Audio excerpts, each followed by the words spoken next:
across the UK. On DAB+, on your smart speaker, on your smart TV, and on your side. This is Talk.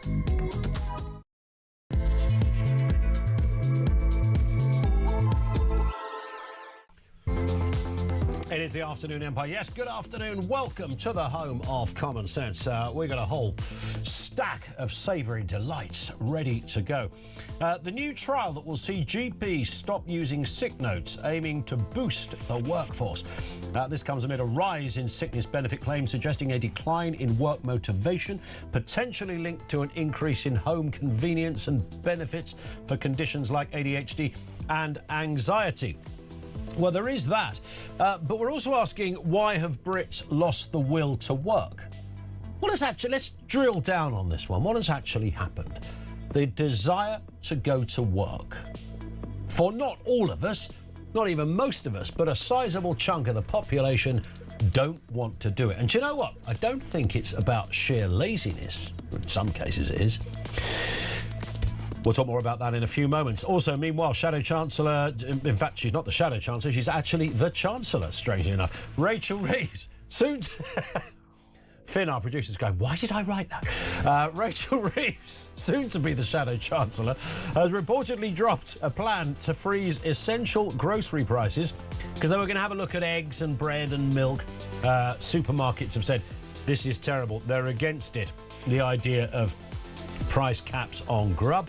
And Keir Starmer appears to have solved the migration numbers. Yeah, right. With net migration in Britain hitting 171,000 in 2025. However, a record exodus of young Brits is also occurring, with an estimated 136,000 more British nationals leaving than returning in the year to last December. So it's a complicated picture. Do you really congratulate Keir Starmer for any of this stuff? We'll bring you everything that you need to know. We'll bring you all the breaking news. We'll bring you great conversation, debates and calls. Here's how you get in touch. 0344 499 1000. You can drop us a voice note there as well. And, of course, you can message 87222. There is a lot to tuck into. So here's part of the question. If you are skint or ill, fear not, because Keir Starmer is here. Fuel duty will not rise this year. We all know that the conflict in the Middle East, in Iran, is not our conflict. We're not involved in it, but we have to protect people here in the UK from the impact. Every driver knows the impact it's having on petrol prices, prices at the pump, and that's why the measures we're taking to freeze fuel duty will make a difference, because we must protect people in this. They won't make a difference, Prime Minister, and I'll come on to the many reasons why they won't make a difference. It does tie in here. So the government, let's look at this section first, finally discovered the root cause of Britain's economic malaise. Apparently too many people are ill. What a relief. For a moment there, people might have thought that stagnant wages, collapsing public services, impossible rents, crumbling NHS waiting lists, or the thrilling experience of paying £7 for butter while your petrol costs roughly the GDP of Luxembourg, that might have had something to do with it. Maybe people are just fed up. Maybe it's too expensive. Maybe that's why we've lost the will to go to work. Instead, ministers, of course, have turned their attention to the terrifying rise in sickness benefits. Around 4 million working-age Brits now claim health-related benefits. That is up roughly 2.8 million since 2019. Some forecasts suggest the bill could hit 100 billion by the end of the decade. Again, unsustainable. Natural, the conclusion is, why are so many people physically or mentally broken? What has gone wrong? Rishi Sunak was onto this problem years ago. In 2011, 20% of those doing a work capability assessment were deemed unfit to work. But the latest figure now stands at 65%. That's wrong. People are not 3 times sicker than they were a decade ago. No, they're not. And the latest initiative from this government is fewer sick notes, tougher assessments, more encouragement to work and cheerful slogans about unlocking potential. Meanwhile, the same government announces support for the cost of living crisis, a little fuel intervention there, supermarket pressures over there, as though people became economically inactive purely for the joy of eating own brand pasta in a freezing flat. This is where we are at. Perhaps the stories here are genuinely connected. Maybe constant financial anxiety, insecure work, collapsing healthcare access and burnout have consequences. I know that sounds revolutionary, but I think maybe it's true. Britain's modern strategy seems to be this: make everyone poorer, then act shocked when they become unwell, and then blame them for the expense. You see what they've done there? And what are the guidelines on subsidising food? It's interesting. If they went down this route, and they're saying, well, we won't do this now, this is where the real problem is. And again, make of that connection what you will. So if you take 20p off a loaf of bread, does that really cut it? No pun. If your pint of milk no longer costs you £1, but it would instead cost you 95p, will that make a blind bit of difference? There was one figure that suggested this food initiative would have amounted to a couple of quid a year. Here's the problem. People are about £10,000 a year short of being able to have, you know, a fairly workable life. Not ostentatious holidays. Maybe the odd weekend in Centre Parks would be good for the kids. Possibly not having to lose sleep because filling up the car is almost impossible. Not having to fret because that payment for council tax has risen exponentially in a way that nobody could have imagined just a few years ago. So the idea of tinkering, they do this with the poverty figures as well. You know, when they say, we've taken 2 million children out of poverty. The answer to that is, no, you haven't. Poverty is a sort of man-made, there's a man-made line where governments and the civil service, one assumes, sort of create this, you know, if you earn this much and these are your circumstances, you're not in poverty.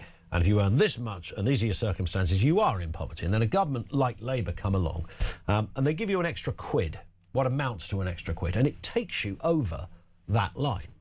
They therefore claim we've taken 1 million kids out of poverty. They haven't. Taking somebody out of poverty is a much bigger task, and it involves a perpetual state of not being in poverty, not just on that fictitious line. Similarly with initiatives about food. 5p off fuel. Seriously? Is that really going to make a difference? Is anybody going to the pub on Friday night going, God, I wouldn't have been able to afford this pint until Big Rach and Keir announced that new initiative? I mean, this is nonsense. People are thousands of pounds short. Not 20p here and 5p there. This is a nonsense. So is it all of that why Brits have lost the will to live? No wonder there is anger at this government. No wonder Rachel Reeves can't go to a petrol station without this happening. Keir Starmer, we're going to get arrested. We've got English flags on here, Rachel. We're going to get arrested. You're ruining the country. Get Keir Starmer out. Look, England flags. You're useless. Labour parties are useless. I love our country. And one of the things about our country is good manners. Not very British. Yeah, a couple of points on that. I mean, politicians are just hopeless in those situations. They don't know what to do. And poor old Rachel sitting there in the Morrison's petrol forecourt, looking as if she was considering legging it without paying for her petrol. It was just, they don't know how to answer this. Not very British. What, heckling from a van is not very British. She literally works in the House of Commons. She's never been to Prime Minister's Question Time. It's a heckle fest. It's about as British as sausage rolls. I mean, heckling. Bloke in a van on his way to work sees the Chancellor in a forecourt by pump number 3. What's he going to do? Go, oh, good day to you, fine maiden. I don't think so. He's going to have a pop, isn't he? That's very British.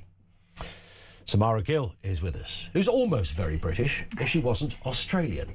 But you're kind of an adopted Brit in a way. Yeah, a little footnote there, yeah. We're all part of the Commonwealth, Ian.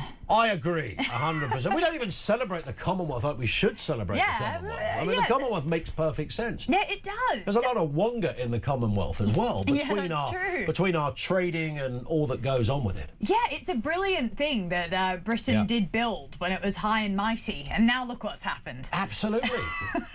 We gave you civilization. You did. You gave us Rolf Harris. Thank you. I'll always get dragged. I'll always have to apologise for Rolf. Listen, and rightly so. Sick notes to be scrapped, Brits not working, cost of living through the roof. Don't worry, we're going to take 5p off the fuel rise. I mean, as if that's going to make any bloody difference. Yeah, absolutely. I think you hit the nail on the head in your monologue, Ian. I think it was really accurate to sort of tie all these things together and say that's why we're in this mess. It's not because of 5p on a fuel price that's going to make us infinitely richer tomorrow. I mean, we're in a sort of situation where Mississippi, which is the poorest state in America, has a higher GDP per capita than Britain. And that's a real issue. You know, you've got to look at years of government failure. When I was a kid, my perception of Mississippi was that everybody wears dungarees, marries their sister, and has no teeth. It's not inaccurate. I'm joking. Here we are in the 21st century. They're doing better than us. They're doing better. Fit order the dungarees. Well, yeah, I mean, there's certain towns that are totally unrecognisable now in Britain just because of the poverty that has stricken them. And it's a real issue. You know, we've spent decades expanding the state while productivity essentially has flatlined. And that's a big problem. We're now up against these behemoth countries like China, India, even Russia, dare I say, but that's having its own economic issues. And we're not at the races. And unfortunately, it's the people that are going to get left behind, not the people in Westminster. And we've got this growing figure of people who are claiming a sickness benefit of one. Now, nobody minds paying their taxes to look after people who are genuinely sick. You know, it's a civilised That was the original thought. That's the idea, you know. You can't walk anymore, you've got elderly, you've got cancer, whatever. That's why we have a civilised welfare system. You have it in Australia, you have it here. It's brilliant. Nobody moans about that. What we moan about and have a deep-rooted suspicion is how we can have 2.8 million people, 4 million people, working age Brits now claiming health-related benefits, up 2.8 million since 2019. Yeah, we've not 1819, no. 2019. Exactly. I think since COVID specifically, we have really developed a sickness culture in this country. You know, you've got millions of people that are economically inactive. And the interesting thing about this data was that the biggest rise has been the depression anxiety sector of this sick note Britain and the sick note culture and these rises. It's because a lot of people are claiming that they do have anxiety and depression, and a lot of these assessments post-COVID were done over the phone. Which is a little bit concerning, and then they just carried on those practices. I think you should be face-to-face in order to get money from the government. I think so. We took a couple of calls on this yesterday, and one guy was telling us that, you know, he could, just online, say he had ADHD, and there was nothing to say he didn't have ADHD. So that would put him into the first phase of the claim. If he wasn't trying to do that, but he just tested the system. Right. Well, that's the issue there. Well, it's mental, isn't it? I mean, the idea It's mental, but I mean, look at most of the systems within government now. You've got the asylum seeker issue, which started because we had a good system in place, a very British system of, if you are fleeing from a war-torn country, come over here and we'll give you food and shelter. Unfortunately, that has been absolutely ripped to shreds and taken advantage of. Just like with this system that, again, was started in a very kind, loving way, and then that kindness has been taken for weakness and totally rorted. And I think it's also to do with a broader culture that we have towards specifically depression and anxiety, where it almost is over-treated, over-diagnosed. ADHD is another one of them. By the way, I'm not discrediting those who actually do have any of that, because I think they should receive those benefits, but there are others who are absolutely rotting it.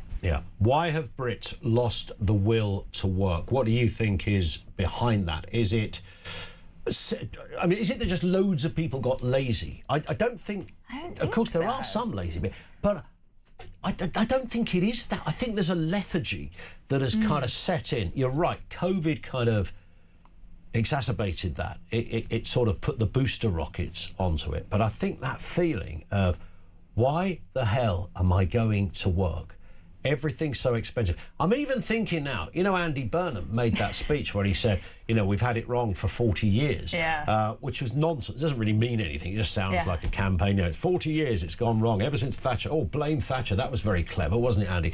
And all of that old nonsense. But something has happened where, when we were kids, we grew up in a, very ordinary working class family. Times were tough. It was tricky. But, my mum didn't go to work. She was a housewife. Right. And we went on holiday each year. Now, a family today in those circumstances could not do that. Absolutely. And you wouldn't be able to have one wage coming, you'd need two. So something has changed. That's also what I find hilarious. And I blame Keir Starmer, even for things that happened before he was born.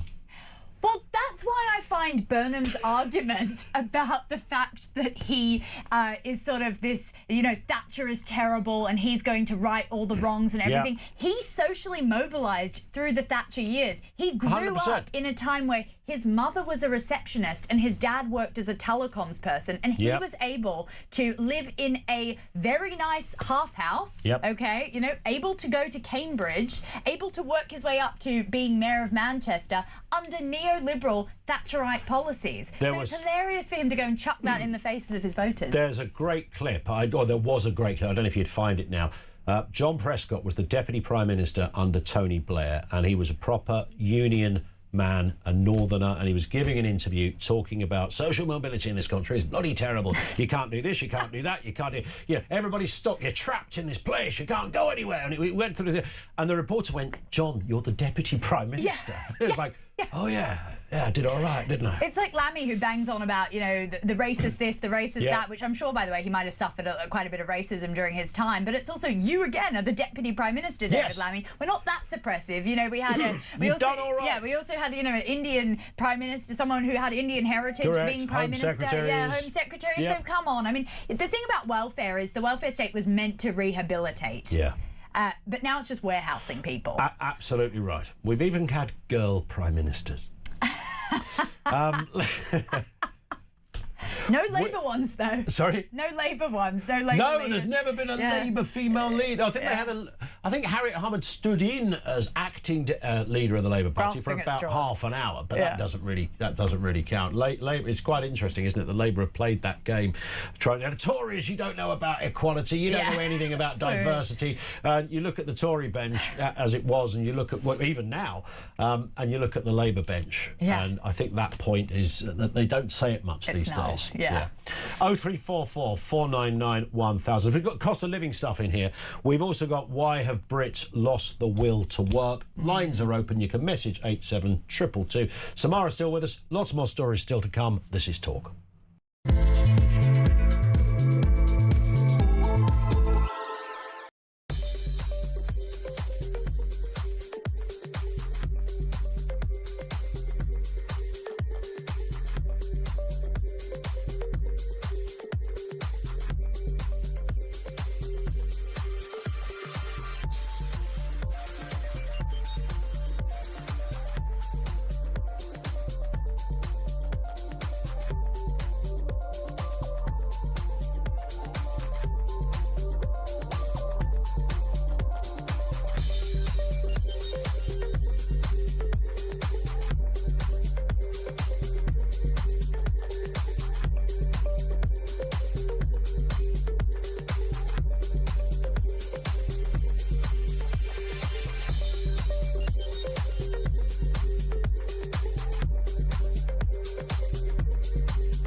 the Talk app.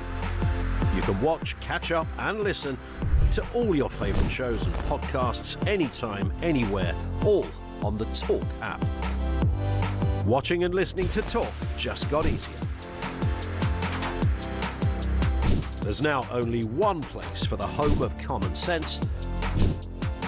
So head over to your App Store or Google Play and search Talk now.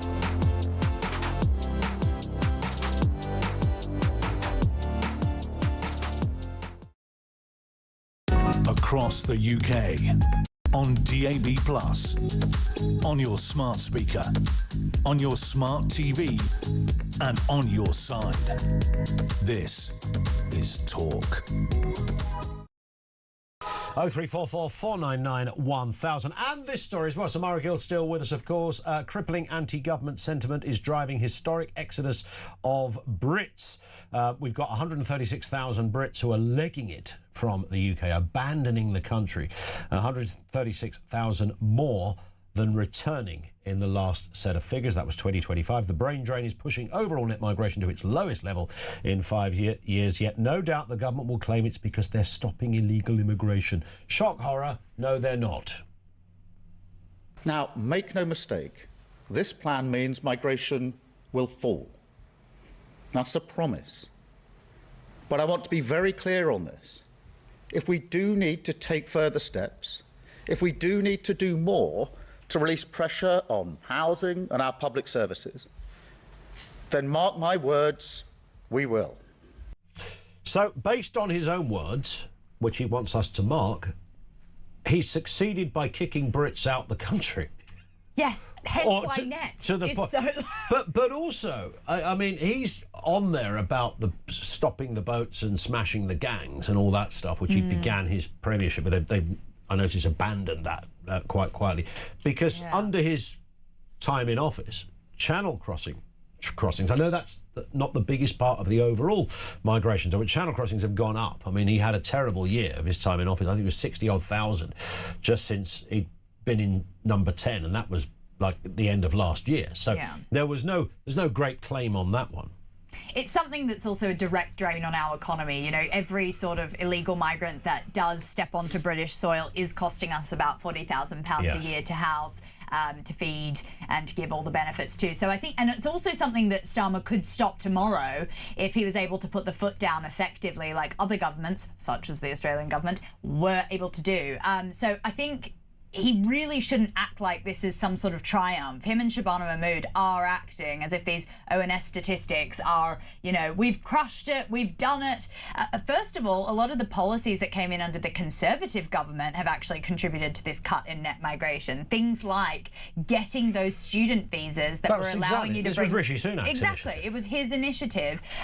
He said you can't really bring dependents over with you. That's what contributed to the Boris wave, where we were having international students bring their mum, their dad, their chef, their cleaner, you know, over there as a dependent. It was a massive loophole. So that's been cut down, not because of Labour policy, in my view. But, you know, we've still got immigration at a historical high in 2025. Sure. 813,000 immigrants came in. And, you know, it's fallen in some ways, but it's also gone up in others. We can also thank the effects of Brexit for some of the dropping of numbers. You know, we've had a drop in EU immigration, for example. So when you look into the data, it's not as flowery as the government's trying to portray, but you know, I guess maybe there are many ways you can cut this. There's many ways you can look at it. You know, we've got the post-COVID rebound, we've got labour shortages, they have enacted new visa routes.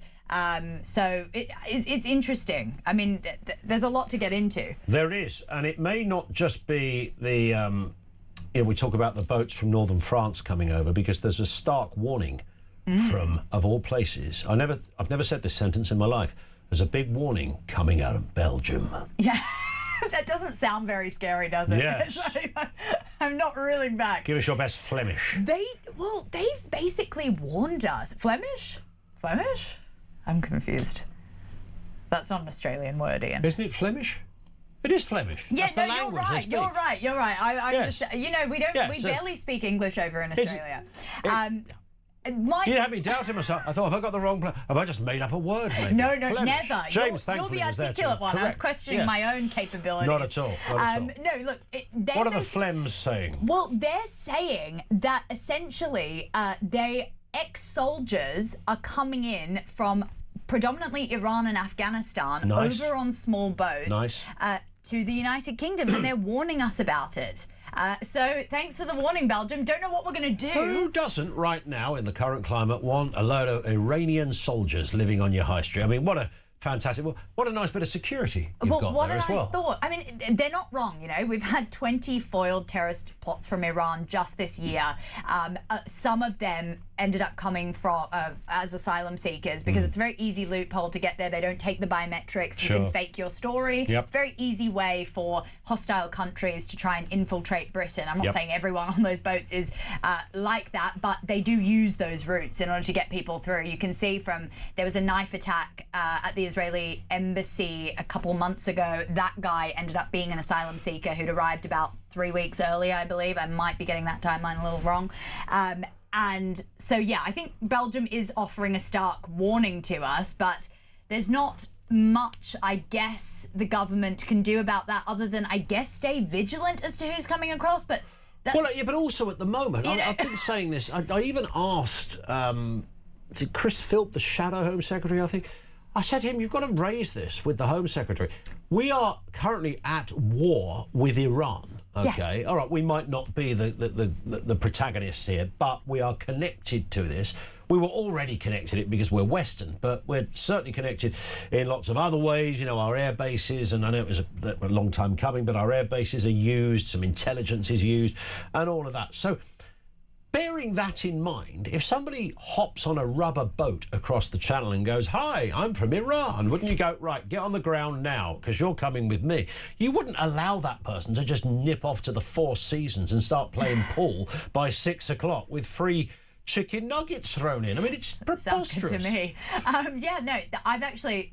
Look, there were 4,000 Iranian asylum seekers last year, I believe. That's the number on that. But I've actually spoken to a couple of them outside the Iranian embassy. And, you know, the ones that I spoke to, they're very fine people. I don't dispute that. But... we don't know who's who. Well, the issue is I spoke to one of them and I said, you know, what was the journey like? How did you get over here? What did you do? Who did you pay? Paid a people smuggler. Great. So dirty money gone into that system. He said that he'd been through 20 countries to get to Britain, which again is, I mean, why do people come here? I mean, from Iran to here to go through 20, either he doesn't know how to read a map or he was doing a lot of double backing. Well, I mean, he must have gone like halfway and gone, I'm going back. Well, it was pretty much that, and he'd been knocked back from the Netherlands. Right. He then tried to journey into France, didn't like it there for some reason. I guess because, you know, there weren't black market work opportunities, there were only tents, they don't put them in hotels there. So Britain is really the utopia and the end destination because of what we offer. And again, I absolutely agree with you. I've never for 1 second thought that most people who come over on a boat are, you know, some kind of sex offending terrorist. It's that kind of loses the argument. It allows people to go, oh, you're just a right wing, you know, uncaring. Simultaneously, I also don't believe that most of those people are escaping a tyrannical regime. But escaping a country you just don't like might be understandable, but it's not criteria for applying for asylum in another country. And it might have been the time some years ago we interviewed a photojournalist who was down there. Interviews one fella, Iranian guy, because at the time when the whole channel thing started, it was almost all Iranians. That was the dominant nationality. Yeah, because obviously it's going through a terrible time. Yeah, but and this guy was a carpenter. His wife was a fashion designer, so they weren't destitute. They could afford the money to get on the, and they were simply leaving a country they didn't like very much. I get it. I wouldn't like it very much either. But they didn't really have a kind of human rights abusive claim to put in. They just didn't like Iran very much. It wasn't, they felt they were progressive people. That's a horrible phrase, but, you know, we know what it means, and they didn't sit well. It's a great area. It's not a smorgasbord it's not a buffet of choice when it comes to where you want to live. Well, there's a real grey area, isn't there? Especially with Iran, because on one hand you're thinking, okay, there are people that are fleeing from persecution. The guy I spoke to was a journalist. I'm thinking, all right, yeah, you should be here in a way, claiming asylum because you went and did anti-Ayatollah things. But on the other hand, you're a traumatized individual who's been through 20 countries. He told me some of the things he had seen in Iran, which are really concerning and would traumatize any individual. It's a very difficult one. And when you look at the asylum applications, to go back to the ONS data, a lot of them are international students who then come here and then claim asylum. So it's the same thing that you're talking about, where it's sort of like... Yeah, there's also that. And you have to... you've got to look at this in the round. You have to look at all the elements. And I just think if I was running for my life with my kids, and the family, and there's 4 of us holding hands like kind of bit part people from The Sound of Music coming over the hill, I don't imagine if I thought there was a bloke with a machine gun or a noose or a cellar that wanted to capture us, the first place I'd come to that was safe, I'd go, thank you. I wouldn't go, you know what, I don't quite like your legal system here. Yeah, of course. I mean, you haven't got enough body shops. I don't know. I wouldn't be that discerning, I don't think. Well, that's why all the peace-loving, greenish voters want to say, oh, they're coming from war-torn countries. Well, a lot of them are coming from France. Yeah. And a lot of them are coming from, safe places. So yeah, Britain is the destination, but I agree with you. I think, and also you talk about having your wife and children with you. I don't see too many full families getting off those boats. That's a very good point. We didn't even have time, Samara, for the Aussie quiz, which we've done over the last few weeks. We could have really done a deep dive into the new Kylie documentary, couldn't we? Oh gosh, don't get me started. Have I? I actually grew up pretty much next door to Kylie Minogue. Hang on, you can't just throw that in. I did. Late in the day. You grew up almost next door to Kylie. Yeah, she's a straight away from me. You know the Minogues? Kylie and Danny, yeah, the 2 sisters. I was kind of team Danny. Really? It was only the other day when I saw a picture of Kylie Minogue's sister. It said, here she is pictured with Danny, 54, and I thought, Danny Minogue is 54. She's got doesn't seem possible. She's got a lovely whatever she's done. I need the skincare routine. Yes, I probably involved. She's about that small. She's like 4 feet. Yeah, and she lived round the way there. Yeah, I didn't know you lived in Ramsey Street. 0344 499 1000 is our number. Samara, thank you. We will speak very soon. Samara Gill with us here on the programme. Over to you. Lots of questions in all of that, whether it's about the asylum and the immigration figures as well. Plus, that question, why have Brits lost the will to work? What do you reckon's behind that? We're sort of dovetailing a couple of points here. Record numbers of sickness people. We know about that. The government are going, well, we can get them off the sick now. We're going to address it. Simultaneously, taking a few p off the cost of petrol. It's not really going to change it. Is the cost of living crisis connected to the sickness benefit crisis as well? Lines are open. This is Talk.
across the UK, on DAB+, on your smart speaker, on your smart TV, and on your side. This is talk. It is talk. 0344 499 1000. So we have a lot to look at here. The continuous rise in people claiming sickness benefits raises a provocative question about human evolution and work ethics, I suppose, because you can just write this off and go, it's just a lot of lazy people, isn't it? Do you know what? Of course, there are some bone idle merchants out there. Everybody knows that. They're always among us. I think there's something more going on here. There is a whole shift in... It's a shift in aspirations, or a kind of onset of lethargy that I think is... Perhaps it was accelerated by COVID and lockdowns. Why have Brits lost the will to work? Is it just this old place has become so expensive? It's pretty difficult to survive unless you're on a pretty good wage. You constantly hear of people who quote their wages as being, me and my husband, we earn 80,000 between us, and we can only just about manage. And you think, wow. Imagine that phrase 10 years ago. It would have been unthinkable. We'll speak to Tom McPhail shortly. First, Ben Gregg, Head of Welfare, the Centre for Social Justice. Ben, good afternoon to you. Sick note Britain. We could have cancelled this interview in a way, Ben, because the Labour government claimed to have solved it. Yes, indeed. They've got a pilot out. They're launching, I think Work Well is rolling out to 4 new areas with £3 million behind it, which... it's a step in the right direction, but we called for Work Well to be rolled out nationally a year ago. So this is one of those kind of classic cases with this government where when they do something right, they don't necessarily do it right to the extent and with the boldness that's needed. So I'm not sure they've solved it. So what's the idea behind this then, Ben? What's the theory? Obviously this is about trying to avoid a situation where too many sick notes are given. So I assume that's the broad thrust of it. What actually happens, and is there any initial evidence that it might work? Yeah, so essentially what happens in the current system is if you go off sick, after 7 days, you've got to produce a fit note from your GP saying you're not fit for work, and that can get you an initial stage onto kind of universal credit health element, which is the main sort of incapacity benefit. And then after 28 days, you have a work capability assessment that fully unlocks that benefit. And essentially the issue we currently have is that of the kind of 11 million fit notes that are issued every year, 90% say that someone is not fit for work. The issue being, and we've polled GPs, the government's polled GPs, is that when you ask GPs, they say, we've got a 10-minute appointment. We're facing people who come in with these complex needs, a range of issues, and we get this binary choice. Do we say, go back to work, or do we say, sort of, you're not fit for work, even if we think actually there's wider stuff going on? So that's kind of what this is trying to fix, is moving it out of GPs' hands. Giving someone a bit more expertise. And understandably, people are, notwithstanding the fact that we all understand that if somebody literally isn't fit for work, mentally, physically, whatever, then we all get that. And I keep making the point, and I think we're all quite proud to live in a civilised country where we pay our taxes, and that tax goes to, at some level, to help people in those positions. But naturally and understandably, these figures are so big, they're accelerating at such a rapid rate. There is cynicism in the ranks, and who can blame us? Yeah, one of the really important things I think to focus on here is that the system as it currently works is bad for people who do have a health issue. That if you're going to the GP and saying, I can't work, I've got a health issue, the kind of nuanced questions of saying, well, actually, is there a wider problem that's causing this health issue? Is it that you can't work in your job as it currently is? Is it that actually you might need to change job, but that you can still work? Those questions aren't asked because GPs don't have the time, which is really important because actually for lots of people, work is protective of your health. If you've got mental ill health, being in work, according to kind of one meta-analysis of a whole host of studies, can reduce your likelihood of having depression by about 48%. So sort of this binary system that we've landed in isn't actually good for the people who have the health problems. There appears to be a growing apathy towards work among some, and I can imagine why an individual might almost self-diagnose as having a mental health condition. Life's tough out there. It's very expensive. You're never going to buy a house. Even renting one is probably more expensive than buying one, but it's the only alternative I've got. I can't afford it. I can't go on holiday. Filling my car up, it costs the GDP of Luxembourg. Trying to go shopping, requires people to sponsor me almost, set up a crowdfunding page. Is all of that part? I'm going to dive slightly deeper into things here in this respect, Ben, but is it all connected? I would say so. I think it is. I mean, one of the things we've looked at a lot is around sort of the incentives within the health benefit system that kind of, once you're on one track when it comes to health benefits, there's kind of a layering that happens that means you can end up earning kind of a fairly decent amount whilst being on benefits. And even if you can earn more in work, all the effort, like you say, the kind of feeling that I'm putting all this effort in and I'm not getting that much back, detracts from that. And there's sort of, why wouldn't I sit at home and earn sort of something that is livable rather than go out and make that effort? And I think there's obviously the flip side of that conversation, which is around whether work pays well enough and what sort of the issues are around sort of the quality of jobs in regions throughout the UK to make that kind of worthwhile and create that aspiration. Just a final point. We had this message in from G. Malden, and a lot of people, I think, would make a similar claim. G. Malden says, people never wanted to work, even back in the day, but back then there was no alternative.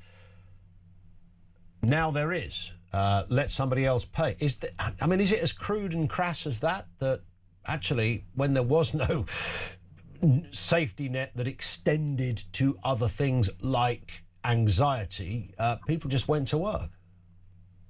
Yeah, I think there are important shifts within the welfare system that we're seeing. I'm not sure I would go as blunt as no welfare or welfare. I think there are sort of broader changes. So, over the last kind of between 2010 and about 2020, the government made a lot of effort to reform the welfare system through, for example, universal credit, to make sure that if you're on a low income, work always paid. Yeah. And it was the case that as you moved into work, you kept a certain amount of your benefits to taper away. The issue is, since COVID, what we've seen is kind of a shift in the kind of benefits that people are claiming and sort of a layering that wasn't really considered or tackled. And that's meaning sort of that work always pays more is less true than it was. Indeed. Ben, thank you very much indeed for your time. Ben Gregg, Head of Welfare at the Centre for Social Justice. Ian in Bloxwich says, can you stop going on about ADHD? I work for myself. I was diagnosed 6 years ago. I can't claim a damn thing. Not that I want to anyway. It's not us going on about ADHD. That happens to be one of the key reasons for the increase in those sick notes. Let's talk to Tom McPhail, independent personal finance expert and pension scheme trustee. Tom, good afternoon to you. So yesterday, Rachel Reeves was giving away loaves and fishes like Jesus. And then today she went, nope, I'm taking it all back. There is no, we're not going down that route anymore. Would it have worked? Does helping somebody out with the cost of, I don't know, petrol or a bit of grub make a difference? I think the fundamental problem, Ian, is they're coming up with the wrong prescription every time. So we've got a government that thinks if things aren't working, if people are finding life a bit tough, we just need to find more ways to redistribute taxation. We need to take more taxes off some people over here and redirect it over there. And that fundamentally is the problem. If you had a government that said, I'll tell you what we'll do, we'll try and help the economy grow faster. We'll try and stimulate the productive bit of the economy, the businesses that generate the wealth, that employ people, that pay the wages. That's the bit we need to focus on. So we'll stimulate that. We'll help those businesses to pay people more wages, and then they'll be able to afford things. But that's not their instincts. Their instincts are to come up with price caps and rent controls and minimum pricing, increasing minimum wages and increasing national insurance and so on. And surprise, surprise, it's not working. Yes, surprise, surprise, it's not working. We were crunching some of the numbers. Faith, one of our producers, was just doing a basic calculation that if you divvied up what this original idea about trying to get certain foodstuffs like milk and bread and whatever capped, I suppose, that if you worked it out, it was something like a couple of quid per person. would have been better off. Now, you can employ the sort of Tesco slogan of every little helps, but when you look at people's financial predicaments, they're about £10,000 a year short of having or not having a cost of living crisis, not £2.20.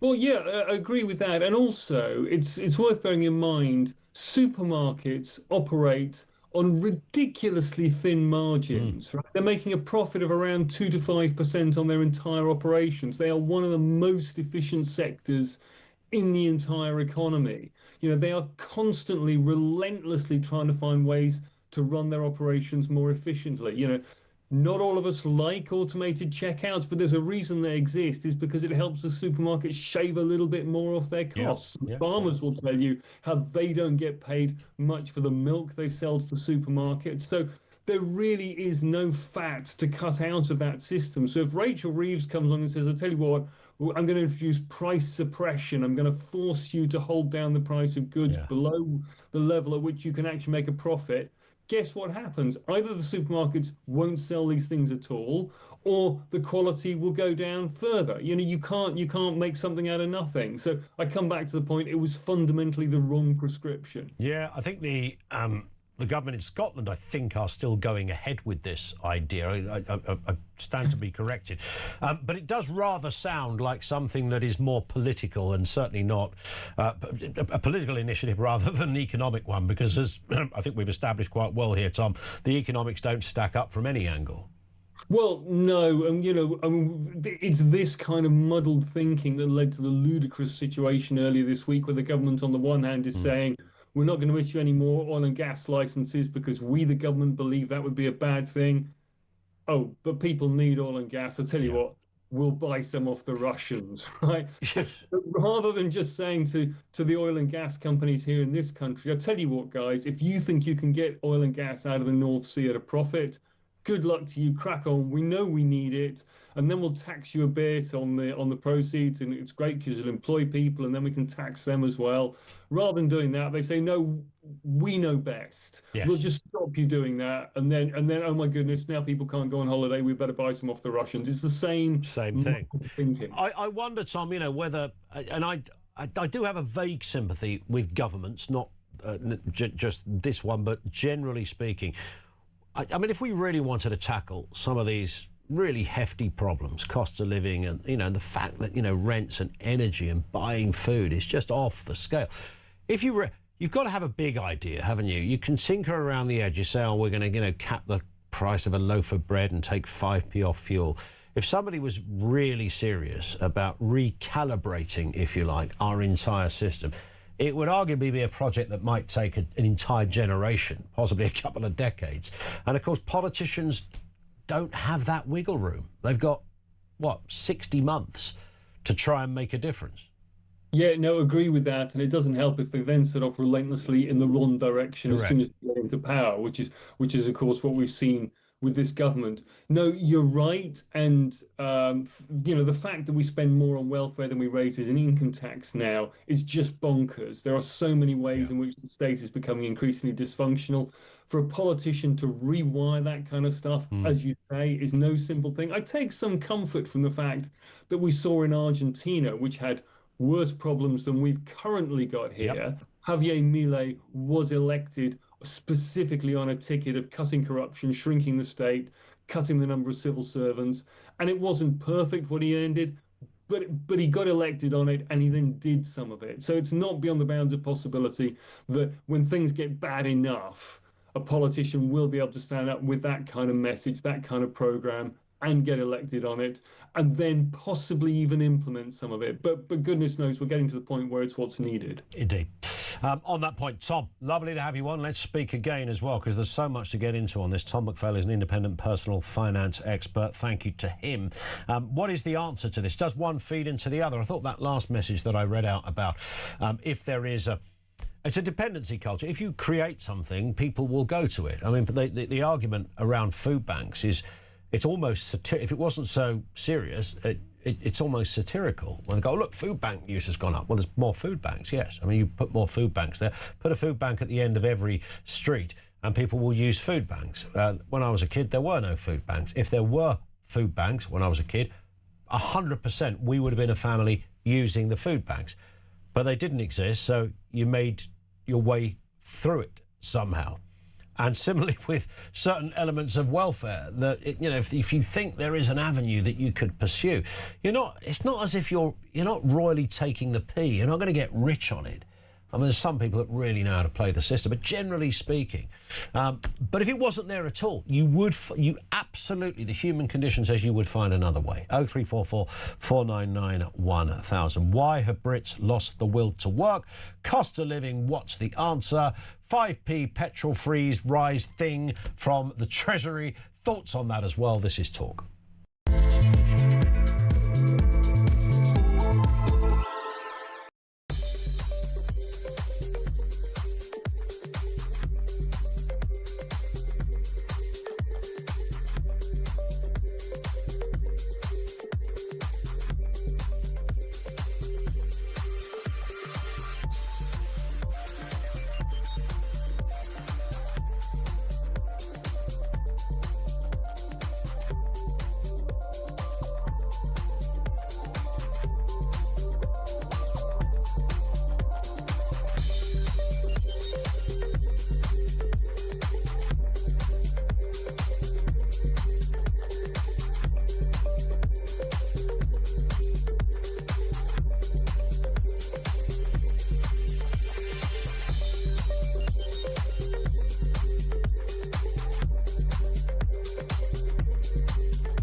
Not wig. It's a nutty canister, either way. I mean, look at the nut on it. Bob Odenkirk! Saul was great. He was just a breath of fresh air. Amelia Clark! Star Wars versus Game of Thrones. Game of Thrones, definitely. I'm loyal. Don't tell me. Alex Hassel! In season 2, a lot of us get our clothes off. You do know you did that in season 1? Exactly, that's true, yeah. Sorry.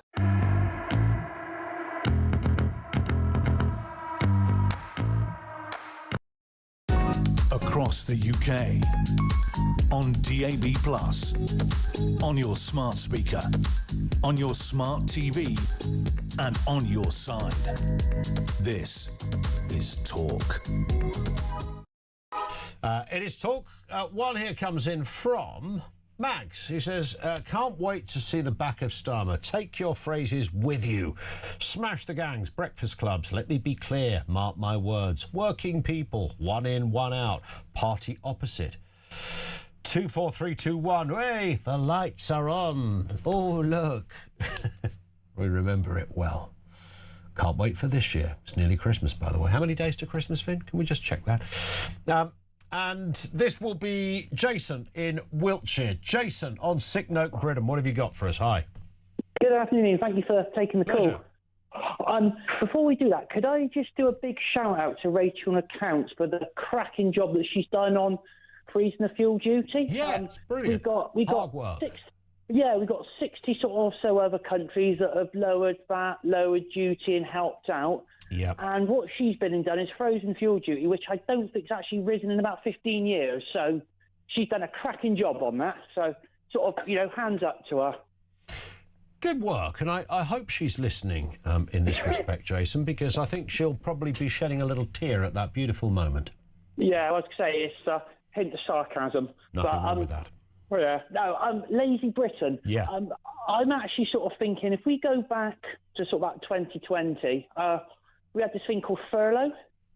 It was people were getting paid to sit at home for 12, 18 months. We had the nice weather and they could do what they wanted. They had a nice bit of money in their pocket. I actually think this lazy Britain is actually stimulating now from that. We've got people, I think, that don't want to go back to work. You think what it's like when you've had a 2-week holiday and you've got to go back into the office after that 2 weeks off, you know, the sort of strain of thinking, oh, I've got to go back at work. Imagine these ones that have been off work for 12 or 18 months, what it feels like to them to go back to work. And I just honestly don't think they want to. So we've got our Labour Party, it sort of seems to sort of, should we say, or easy, should we say, on being on the sick. So they're literally just going to go along with that. I just don't think... But is it the easier option for the government to go, look, rather than trying to find a way around the mind of somebody who is, like, confused, not necessarily bone idle, doesn't quite know what to do, can't find a job that's going to pay enough, rather than setting up a whole new department to work out why Brits have lost the will to work, it's easier just to pay them a benefit. It might be, but look at the state we're in now. We've got a welfare benefit that's bigger than, obviously, what we're taking in. But I just think people, they've had the taste of this through COVID of not having to work. And I think we're still seeing that now. And I just think it's wrong. I mean, the benefits should be took away. If you can work, you work. I mean, I'm self-employed. I worked all through COVID. I wouldn't dream of doing what some of these people do, and I think I'd actually be embarrassed about it. I mean, it's true. That's true. But are there people that just... I can see how somebody would think they had an anxiety mental health problem, but maybe they've just got a problem of thinking life's a bit rubbish right now and it's a bit expensive. So it would feel to them like anxiety. To the rest of us, it would be, well, this is what life does. Sometimes, you know, you're on a merry-go-round. There are times when it's great and there are times when it's a bit tough. Is it anxiety or lazy-itis? I mean, well, it could be, yeah, maybe there's a kind of something in the Venn diagram of the two. Yeah, I mean, if you can't afford, you hear of people, they hold down 2 jobs, they try to do whatever to make ends meet. Now, again, like you said, if you're sort of sat at home, the government's going to pay you X amount a month and you can get this, that and everything else, they're not going to go to work. It's, you know, if you're in that frame mind, but again, it's leading me back to the furlough during COVID. So furlough was a bit of a catalyst. I think you're bang on. Jason, I've got to move because the news is upon us. Thank you, Jason in Wiltshire. 0344 499 1000. By the way, it's 217 days to Christmas. I am so excited. But summer's coming first. Let's get the news now at 2.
across the UK. On DAB+, on your smart speaker, on your smart TV, and on your side. This is Talk.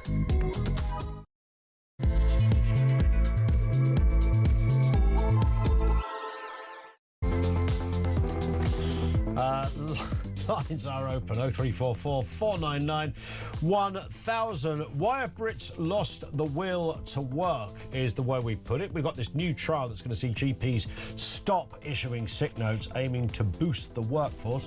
There is a big rise in sickness benefits for all sorts of reasons. At the same time, there's a cost of living crisis, but don't worry, because big old Rach at the Treasury has decided to freeze the rise, not drop the cost. Freeze the rise. There's a lot of wiggle room in a litre of petrol for the government.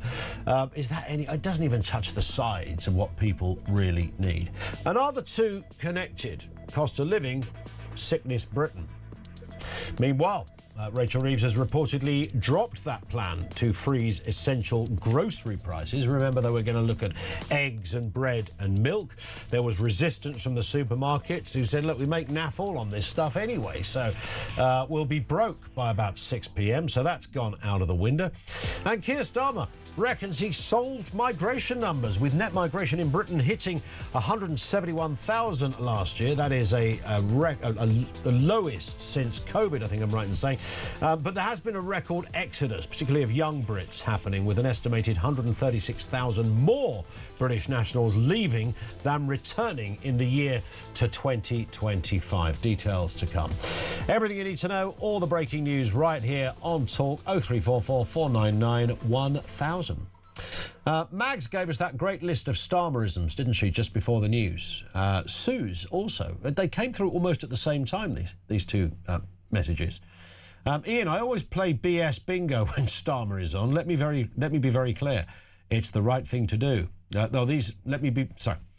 These are that was part of the list, wasn't it? Well, there was no colon there, was there? Needs a colon, Suze. So this is the list of things that Starmer is likely to say 100 times a week. Let me be very clear. It's the right thing to do. Look, 14 years of Tory chaos. Far-right thugs. I won't allow it. Social cohesion. Cultural enrichment. Diversity is our strength. Farage. And free the sausages. Loves those sausages. Suze, thank you. I apologise for not doing justice at the very beginning, but, you know, just saying, colon, that's all it needed. Let's move and talk about this story. Court documents have revealed that the temporary housing of migrants at an army barracks could, in fact, be extended for 3 years beyond the original plan. Wealdon District Council stated that it had seen court papers indicating that Crowborough Training Camp in East Sussex may have the option to remain operational until 2030, significantly longer than the initial proposed 12 months. Let's speak with Kim Bailey, chairwoman of Crowborough Shield, which is a voluntary resident group dedicated to protecting the interests and the well-being of surrounding communities. Nice to have you with us, Kim. I mean, this was controversial from the off. Nobody really wanted it, forced upon that neck of the woods. Even if you have a sympathy with, you know, where do people live, it's understandable that residents would have concern. And now those concerns have sort of been, I suppose, accelerated somewhat, because this camp's going to be there longer than you thought. Well, we've always known that it was going to be there for much longer than 12 months. I mean, the millions and millions of pounds that's been spent on developing that site, it was never going to be for 12 months. So I think if you look at Wethersfield, they said themselves they were modelling Crowborough on Wethersfield. Now, Wethersfield, they went for the Class Q, emergency powers, ram-raided it through. Again, same as Crowborough, under the cover of darkness. And then before that 12 months is up, they then announced that it's staying there for, well, indefinitely. So at the moment, the MOD has given the Home Secretary till 2030 to use the camp, and she can use it if she wishes. We know it's going to go on a lot longer than that, and it's that same rhetoric that we got right from the off, which is why our first case, when we went for permission for a judicial review, why it was rejected, is because she continuously lies and says no decision has been made. So again, she's saying no decision has been made as to whether they're going to extend the use of the site. There is no way that they would spend these tens of millions of pounds on a site for 12 months. You know, that's not even going to the way that they're saying they're going to scale up the numbers in that camp. They wouldn't even reach 540 at the end of the 12 months. So it's all just ridiculous. Shabana Mahmood does not know how to tell the truth. I mean, she's consistently said that Crobra's just the first. She's going to bring forward site after site. So there's going to be lots more towns going through this. But what she's also saying is that she's going to fight us vigorously and she's going to fight us robustly. Since when was it okay to normalise, a government to normalise fighting its people? All she needs to do is tell the truth, be transparent. There would be no need for this. Yeah, and we are talking about a situation where you've got hundreds of unidentified foreign young men coming into a smallish town. I know Crowborough quite well. You know, it's not Manchester or London, for goodness sake, and it's a nice place. Since when was it controversial to have a concern about that? Exactly. And if there was transparency and honesty, they would give us, you know, the documents. This community received absolutely no information from the off. It was all done under the cover of darkness. It was someone who we'll always be grateful to, we don't know who it is, who leaked this into the media on the 28th of October. If that hadn't have been leaked into the media, we would have not known about it until well after there was lots of asylum seekers in the camp. Now, they've always gone on about it being safe, legal and compliant. We do not believe that this site is safe, legal and compliant. That sewage system up there is not capable of housing that number of people. Because what you've also got to remember is that there's also 185 members of staff. So you're talking 540 asylum seekers plus another 185 men. Staff. That sewage system's capable for about 100 to 150 people. Yeah. You know, we raised this right at the beginning. So that all leaks into the sewage. All that sewage leaks into the stream, which is going through people's property. When it rains heavy, it's overflowing. There is not one part of this site that is okay. The cadets have just been abandoned. They're trying to move them back in, although they deem it unsafe. It's absolutely bizarre. Shabana Mahmood, I mean, I don't know how she was appointed, to be quite honest. I don't think that woman knows her head from her other bits. But well, she's meant to be the kind of preferred model of Labour politician, isn't she? She's meant to be the one that gets it when the others don't. Well, I don't think she gets very much, to be quite honest. I mean, her latest post on Twitter, on X, is around net migration.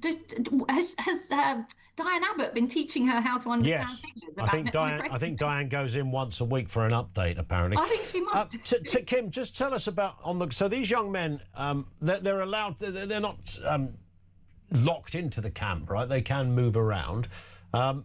What has been, and I know there's always anecdotal stories. I saw a thing on the local news the other day. I'm sure you saw it as well, where you were probably on it, actually, I don't know. But they were crunching the numbers. It was a wider report on the camp, but they were crunching the numbers, and they said that actually the concerns that, you know, you put a load of young men culturally dissimilar to the population, there's going to be trouble. The BBC piece I watched said not only was there no trouble, but actually crime had gone down in your area. What's the truth? What are you hearing? Other than people, you know, there's always anecdotal stories on Facebook and the like, but what is the reality? I mean, it's common sense. You have more than quadrupled the number of police officers on the street in Crowborough. We didn't used to see police officers anywhere.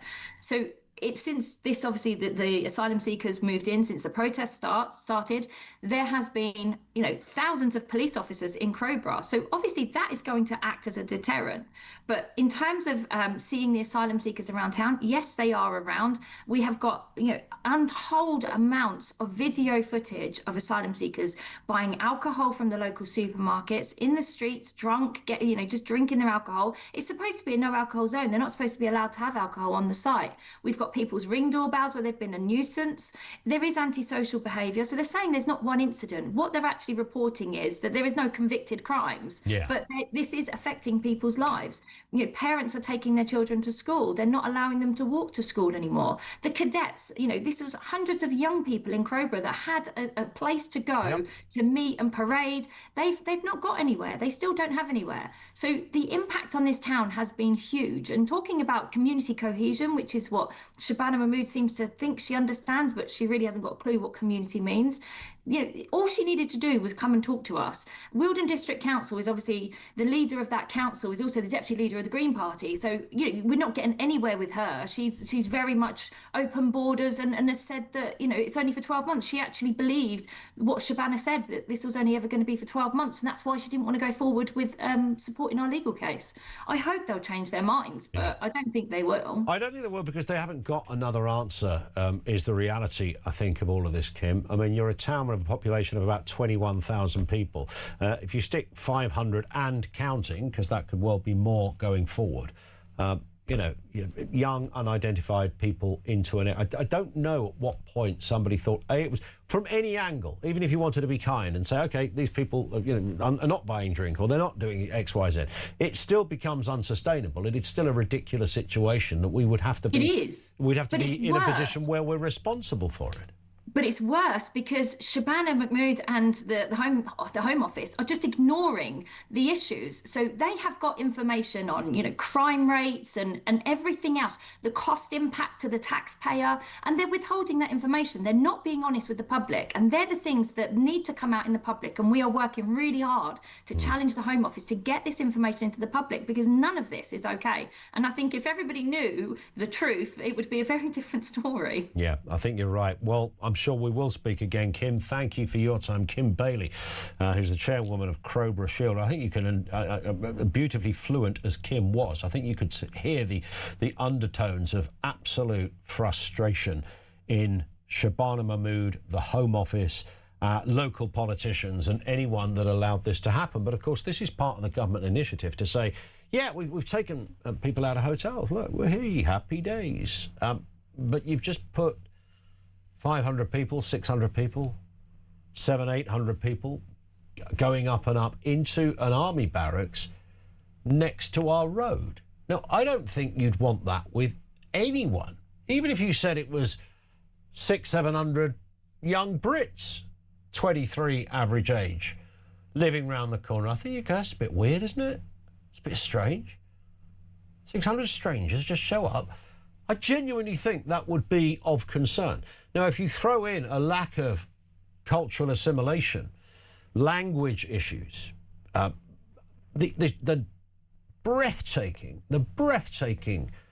obvious and standout highlighted fact that you have people who do not speak the language and you have no idea, secondly, where they are from, then at what point would you not scratch your head and go, yeah, this might be a problem? I mean, come on, you haven't got to be a politician, somebody with an expertise in racial harmony, demography, sociology, or any of that stuff. It's just a basic fact, isn't it? It's going to be undesirable, massively undesirable for a community. But don't worry, of course, because earlier on Twitter, Shabana Mahmood tweeted, the Labour government will close all asylum hotels for good. Yes, but that's not the... you're not really closing. The spirit of closing asylum hotels, Home Secretary, is that the people within them are no longer in need of accommodation. They've returned to their country of origin. Everything's tickety-boo. Just moving somebody from one place to another, whether it's an army barracks or an HMO, in many ways makes the problem so much worse. Back to Sick Note Britain. Why have Brits lost the will to work? Roy is in Hampshire. How you doing, Roy? Hello, Ian, mate. Hi, yep. Yeah, I'll be 80 in July, mate. And when I was a young man, you went to the doctors. You could be in there half an hour. He talked to you. Yeah. You know, my mum, she suffered a lot, and you know, she'd be in there an hour. You waited in the waiting room, waited your turn. You went in. Now you go to the doctors. They give you 5 minutes. Yep. You tell them what's up with you, and then you want to go on to something else. Oh, no, you'll have to make another appointment for that one. Yeah, just one ailment. Yeah, the doctors haven't got the time. So what they do, they just boom, sign you off. Right, out you go. You're out the door. They don't even ask you what's up with you. You know, what's troubling you.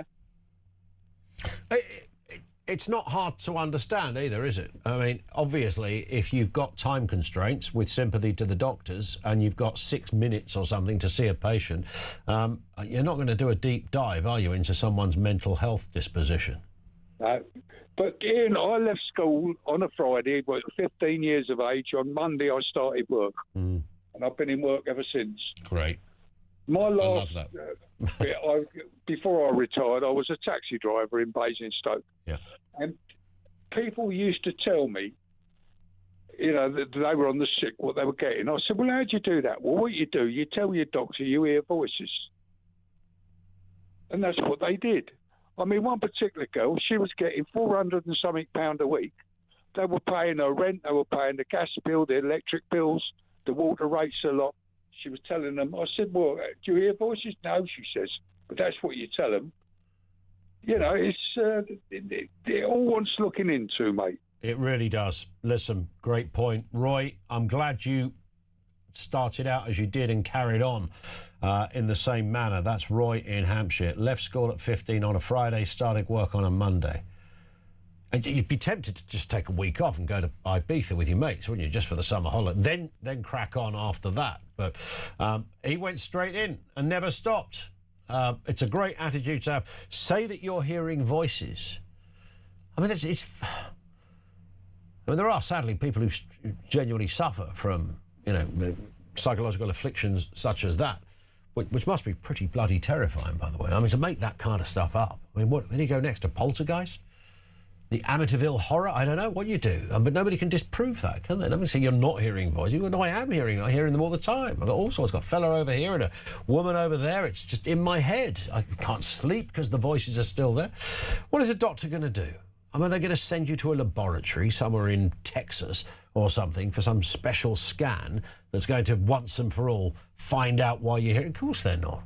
Are they going to spend hours sending you to different hospitals and specialist consultants that might be no, because no one even knows, even the experts don't even know why you might be hearing voices. So it's sort of uncharted stuff. So I get it. I can imagine that would be something that would probably play to your advantage if you... I'm aware we might be advising some people to go to the doctor's hearing voices. Who knows? 0344 499 1000. This is Talk.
conflict breaks out anywhere in the world, it has consequences here at home. Talk War is your definitive national security briefing. From the conflict in Ukraine to the tensions in Gaza and the latest escalation with Iran, this is where you'll find comprehensive comment and expert analysis with multiple updates throughout the day. The Talk War podcast from Talk, available on the Talk app or wherever you get your podcasts.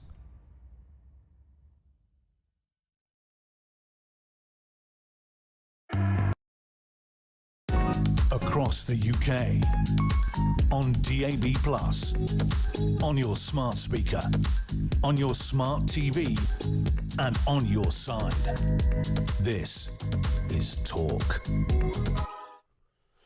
It is Talk, 0344 499 1000. Ian in Middlesex says Brits have lost the will to work because they've discovered they don't have to. Easier life on more attractive benefits. Maybe a little side gig to top it up, says Ian. Do you know what? That may well be the case, of course. I think for some people, even if you're not getting a lot of money, because generally speaking, I mean, there's always someone who can absolutely, they know their way around the system, like a sort of, like they've got a PhD in navigating all the various avenues and little areas. You've got like a sort of game of Pac-Man, munching up the dots as you go through the system. But even if it's not that, even if somebody says, do you know what, if you were working, cash in hand after everything, you'd have 250 quid if you were working in your pocket. If you're not working and you're going to be on benefits, it's going to be 100 quid.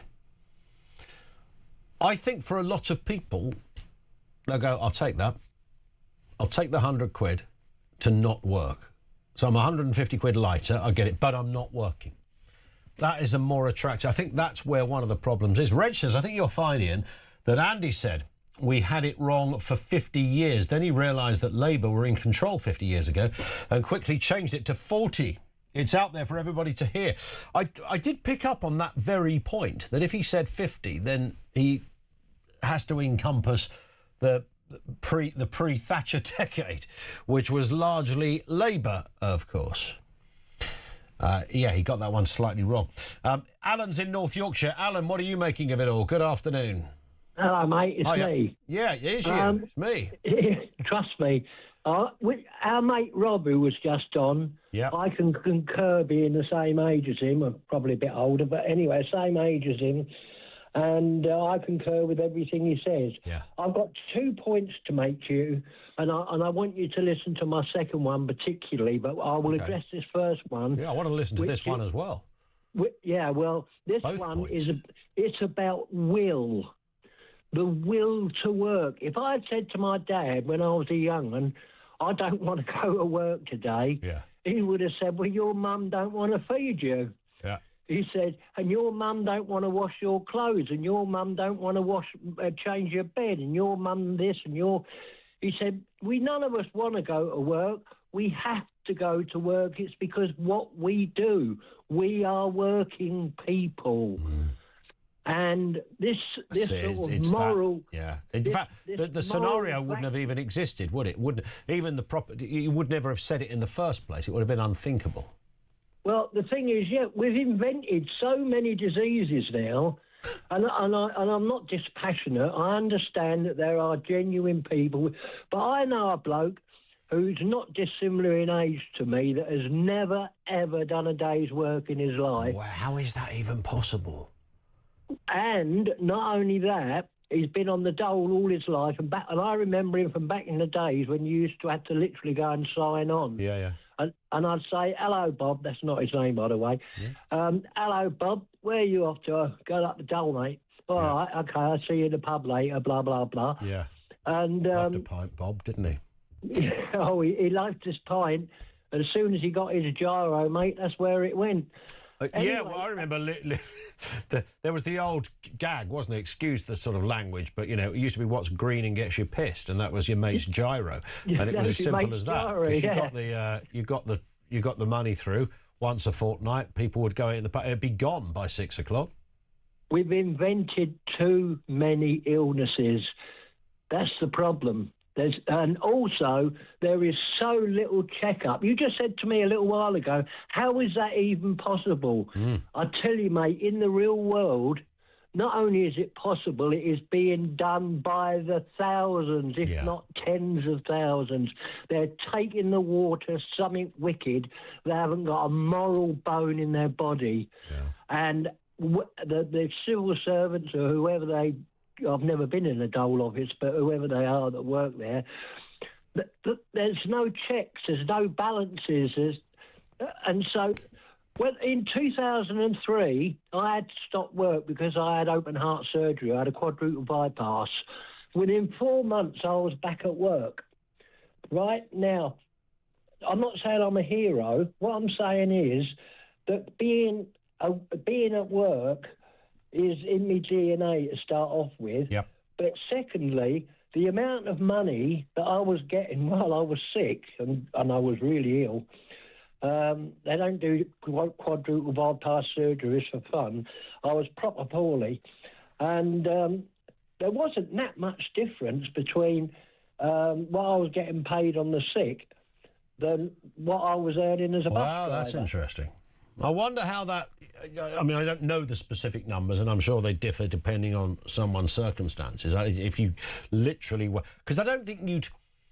Am I right in saying, and this is maybe an answer here that we've not really explored, Alan, but I wonder whether getting straight unemployment benefit, I think, is that a thing of the past now, or is it hard to get? So if you just said, I'm unemployed, they'd go, well, OK, but, you know, you've got to wait 4 months. After 4 months, you can apply, then you wait another month for your dole. So do people go for the sick thing because it's the quickest one to get? I'm just asking. I don't know the answer to that. Well, the answer is I haven't got a clue because I've always worked. But the fact remains that you can invent an illness like the... But I'll give you an example. My next door neighbour's daughter she's moved now, but she had a baby child that was deaf in one ear. Lovely child, beautiful little kiddie, right? And she got a blue badge because her child was deaf in one ear. Really? I swear to God, mate, and I can prove it. I don't have to tell lies, right? I mean, I'm a massive supporter of people who are deaf in one ear, but I've never, ever thought they were blue badge worthy. Well, I'm telling you, that's a fact, and I'd stake my life on it. You've got my phone number. If you find out I'm wrong, you phone me. No, I'm not suggesting you. No, look, the criteria changes over the years, doesn't it? I'm sure you're absolutely bang on. But again, I wonder whether that's changed now. I don't know. Well, we were talking about this a couple of days ago, I think, weren't we, about blue badges, and there were lots of people contacted us. Yeah, well, you've got a blue badge. Well, I've got claudication. I can only walk about 50 yards. Was that just because you're bone idle, Al? What's going on? No, it's because I've got claudication. Are you joking? I didn't think you were for a second. Claudication? Do you know what claudication is? Is it visual? Is it a visual issue? No, it's the hardening of the arteries. Ah, right, OK. They're all clouded up. I take 24 pills a day just to keep alive. Yeah. Wow. Now, is that when you're raving or something else? Listen, mate, I come across as a jolly bloke, don't I? You do, Alan, yeah. Right. Now, your programme has saved my life, and I swear to God, and I'll tell you how, shall I? Go on. My wife is in a care home dying of cancer of the spine, right? And when she was first diagnosed with it, she was taken to a hospital that was 45 miles away. And with the price of petrol and everything else, I mean, it was becoming difficult, not overly difficult. No, but challenging. Because I'm not on the bones of my bum, but so what we did when she was in this place 45 miles away, we had a visit every other day. Okay. Now she's moved closer. Yeah. Right, I can get there every day, and we can spend the whole morning, and we have lunch together, and we talk, and we laugh, and we look at. We've got one of those video. What do they call disc thing, disc player, which has got all our holidays on it and it's got all our photographs on it, and we sit there.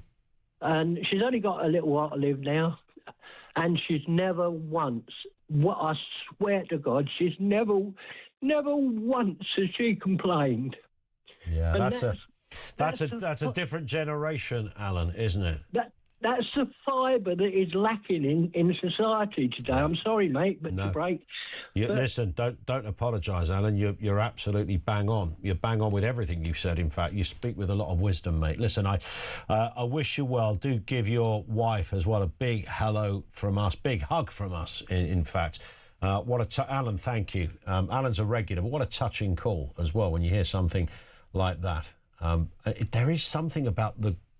Is that a post-war thing? I don't know, where people just were made of stronger stuff. And I know that sounds like a bit of a cliche, doesn't it? Just made of stronger stuff. And there are probably shortcomings in, when people say, we'd never complain. Maybe sometimes we should complain, and maybe it's good, but now that's all we flipping do, complain, isn't it? All the time. And when you find yourself in a place where life has taken a turn, and it ain't going to turn back the other way, as Alan was just describing with his own and his wife's circumstances, the idea that you can still retain a fairly gritty, it's not even stiff upper lip, it's just your natural disposition. I've had a great life. I'm not going to moan about it. And let's still have some fun and laugh. Thank you, Alan in North Yorkshire. What a call. More comment from you on the way. This is Talk.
across the UK, on DAB+, on your smart speaker, on your smart TV, and on your side.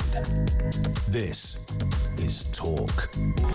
This is indeed Talk. Lots to get through here. This one from John in Bury, who says, I disagree with you. I think society is getting lazy, and I'm of the 60s generation where we worked our way out of poverty and aspired to be somebody with respect. Respect and self-respect was ingrained in us. We were healthier because we walked everywhere. Phones were non-existent, so you used the phone box only if you had to. We were taught how to cook, so make do and mend. Be independent individuals. That's all gone now. We live in a throwaway society. Poor or rich, everybody got a phone. Now money is readily available off the state. The aspiration to succeed and to be independent and to be a responsible person in society no longer exists for a lot of the population. If the population of today experienced real poverty like we did, then I think the will to work would come back, because it beats being skint. It's a cracking point, John in Bury. You're right. I think there's, like, you could create a big old pie chart, I think, of reasons why we're in this kind of sick note Britain place and what the heck is going on. What is it? I think it's a different kind of laziness. I think it's a kind of, it's a laziness that sort of happened organically. I don't think it's a predisposition that, oh, there's Mick, he's bone idle, always has been. I think people have kind of walked into laziness because of the kind of society perhaps we have. I used the word lethargy yesterday, which is a sort of nuanced difference between the two in this respect. So I don't know, but it probably amounts to the same thing. Let's move to this story. Labour women with gender-critical views are pressuring Andy Burnham to clarify his stance on transgender issues, stating it's crucial for their support. This follows his past dismissal of single-sex spaces as a, quote, minority view and his support for transgender women using female restrooms. Could this be Burnham's downfall in Makerfield? It's interesting how this one is sort of flared up again. Alice Denby is opinion and features editor at City AM. Alice, good afternoon to you. Nice to have you with us.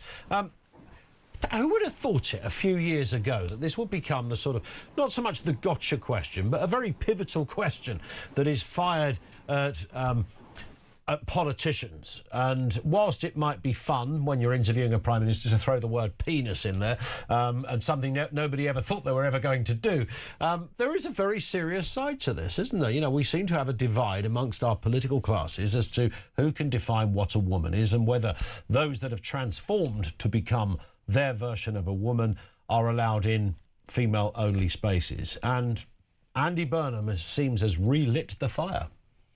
Well, look, he's not the first Labour politician to have been embarrassed by this question. I think David Lammy said that he thought a woman or a man could grow a cervix. Keir Starmer famously couldn't answer the question about whether or not a woman could have a penis.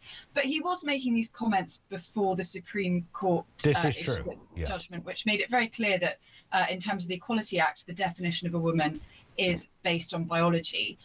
So it'd be interesting to see if, like a lot of his colleagues, he backtracks from this position now that the prevailing cultural winds seem to have changed. But look, I'm not sure that this is really going to be the main issue. I understand that it's a real point of principle for a lot of women, but I think there are far bigger questions that Andy Burnham has to answer. For example, his stance on rejoining the EU, and particularly his own record in Manchester, and his perspectives for the economy, which I think would be far more damaging than his stance on this particular question. Indeed. I suppose it's I always try to categorise it because, again, this question, you know, I've done shows like this for the last 20 years, and up until about 5 years ago, I can say with almost certainty, I don't think we once discussed trans issues in any shape or form. You know, remember Nadia won Big Brother. Nobody said a word about it. Wasn't even really mentioned. There was a vague reference in a few tabloids, but that was it. Never came up, and now here it is. And I wonder whether it's a question not really deciding whether someone is specifically sympathetic or understanding or critical on the gender issue, but whether it kind of marks them out as to whether they're one of us or not. When I say one of us, I don't mean one of us men or women. I mean, you know, whether they're on the same page as what some people would say is common sense thinking. Yeah, look, I think that this debate has become such... I mean, I'm with you. I remember working in Parliament, and I think it was around 2015, when the government did a huge kind of gender survey. And this was the Conservative government, remember, who brought in gay marriage. And I think there was kind of prevailing belief at that time that perhaps greater freedoms and rights for trans people was the kind of next step in that sort of progressive journey that the Conservatives were on. And I think it did take some very entrenched, very passionate campaigners, many of whom happen to be lesbians, to really highlight the tension in this issue, which is that if you believe that a man can actually turn into a woman, then how can you say to a lesbian, well, you shouldn't, you're not attracted to men, if you see what I mean. Yeah. So it was a very passionate campaign by very committed individuals, J.K. Rowling clearly being the most high profile.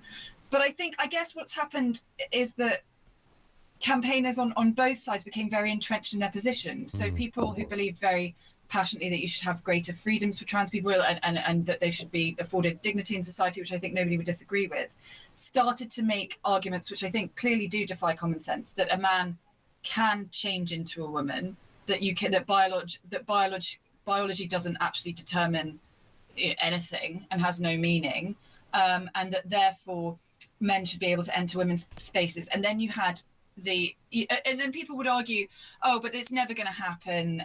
Men, don't actually want to go into women's toilets. And then you had the very clear example of rapist Isla Bryson being put in a women's prison in Scotland. And I think that was the moment that changed everything. Yeah, I think that's true. And I wonder whether the wider issue was never actually trans people arguing. I think it was the sort of the gender evangelists that were the sort of, there was a sort of ultra left-wing gender. There's 120 genders. You can be this, you can be that, you can be this gender on a Monday, this gender on a Friday. You can change it like that if you want. It was all of that I think, it was that sort of madness that perhaps did a lot of discredit to trans people who'd just been going around their life, happily, and nobody was criticising them, and they used that bathroom over there and nobody complained and everything was sort of fine. And then suddenly it just erupted out of nowhere. But it has become, I wouldn't say pivot, I don't think apart from Duncan Bannatyne, we should mention him, of course, because, the former Dragon's Den and owner of 1,000 gyms and I'm sure various other things, he started out as an Andy Burnham supporter and has gone to Rupert Lowe. I mean, I also don't know I don't think there's anyone in the world that's ever done that, is there? It's first for Bannatyne. That's quite a journey. I mean, I think your point is absolutely right, Ian, that the vast majority of trans people just want to go about their normal lives with dignity and respect. And if you know trans people, as many of us do, there's no way that you go around calling someone a man who is quite clearly not presenting that way. But I think that you're right that it was activists with very extreme agendas. So, for example, the charity Stonewall, which was embedded in many of our institutions as kind of diversity champions. People think that Stonewall goes back to the 60s and that it's a kind of fluffy HIV charity, but it became very radicalized, and lots of institutions were embedding it, and it was presenting this, as I say, quite extreme version of gender ideology. And as I say, it took quite a sort of vigorous fight back to come to a more common sense position. Yeah, spot on. We should just say as well, Bridget Phillipson, the Education Secretary, will publish official guidance confirming trans women must be barred from female toilets, changing facilities and sports teams. So that rather sort of, I suppose she's really just confirming the Supreme Court ruling. Because that's been fairly loose, hasn't it? There's lots of establishments that have gone, well, we're not really implementing that, so but maybe this is a turning point, or is this a political move from Phillipson? She's been very slow to implement proper guidance following the Supreme Court ruling. I know, for example, a lot of schools where this, if you have a gender questioning child in your school, that is a very challenging situation. And I know schools were crying out for guidance on this, which she has delayed and delayed and delayed. It seems now that in the, whatever it is, post these local election results, which would be very bad for Labour, maybe she's coming out and trying to be firmer on this issue, but she's been very weak on it, I would say. I'm uncomfortable with the idea of, and when you say barring trans women, that sounds quite harsh. I mean, obviously that should be the case that, we have women-only spaces, but I sort of think that it should be down to businesses how they want to treat this issue. Look, it's a really difficult one. It is, and I'd like to think this one could go away and we could all get on with debating stuff that is perhaps not withstanding the fact that there are people who are hugely affected by this debate in many ways, but I think there are arguably more important things that we should discuss. Like, for example, the Conservative candidate for Makerfield, who's a man that's been there before. Yeah, this guy is a former mayor of Wigan. I can't say I've ever heard of him. No. And look, it's not an area where the Conservatives have ever been competitive. So I don't think this guy stands a chance. No, but he's a local guy. Yeah, and he stood, I think he stood for the seat as well, didn't he, in 1997 for the Makerfield constituency, and it didn't happen. But he's back again 30 years later. I mean, he's tough old cookie, clearly. He's patient. Yeah, look, he's patient, if nothing else. He's clearly a very good, dedicated local Conservative soldier who is doing his duty and, you know, walking into the gunfire for the party. So you have to respect that, but he doesn't stand a chance. No, he's not. And of course, it feeds into Kemi Badenoch's very solid position that she's not going to give way for reform. Yeah, she's making that very clear. Look, I think at the moment that's the right thing to do. There's no way that the Conservatives could make a pact with Reform while Nigel Farage is in charge. Look, he's too powerful. It's too much of a kind of personality cult around him. But I certainly think if you look at the local election results and, you know, all the caveats, local elections are not the same as generals. The Conservatives are doing really well in London. They're doing well with people like me and people who read City AM, but they are no longer a national party. And if you want to have, and likewise, Reform cannot win in London. So if you want to have a national party of the right, then I think that the logical future at some point, post Nigel Farage, is a Reform Tory pact. It's hard to see how it could be any other way, isn't it? When you sort of crunch the numbers, even just a basic look at it, it's kind of, that's how it will end, assuming there was a general election, you know, around about now or in the next couple of years. We will have the popcorn at the ready, Alice. It won't be dull, that's for sure. Nice to have you with us as well. Alice Denby is opinions and feature editor at City AM. Thank you to her. We spoke to Alan a little earlier in North Yorkshire, and he's a regular caller, and he's an absolute top chap as well. And he was talking about his own situation, a bit about his own life and his wife who's terminally ill, and how he visits her and how that's not always been straightforward because she was put in a hospital 45 miles away, which is not easy. And Alan has his own difficulties as well. A few of you, I'm just going to read out a little selection of some of the comments that came through. Richard, who is in a village in North Yorkshire as well, says... Alan's call was brilliantly moving, Ian. You asked if that was a post-war thing or a generational thing. Well, as soon as you credited his call and said he was from North Yorkshire, I can tell you that's a Yorkshire grit thing. I recognise it in many people I know of all ages. Not working and giving up just isn't a thing around our way. That's an interesting angle to this as well. Richard, thank you for that. Really appreciate it. This one in from Paul in Southampton. Your caller, Alan, has got me in floods of tears. What a smashing old boy. You're right. They don't make him like that anymore. Please pass on my best wishes to him and his wife. What a real-life hero indeed. And similarly, Neil says your last caller, Alan, epitomises everything that used to make this country great. Stoical, hard-working and resilient, but compassionate. Not afraid to say I was welling up with him. Yeah. And holding it together at this end while I was talking to him too.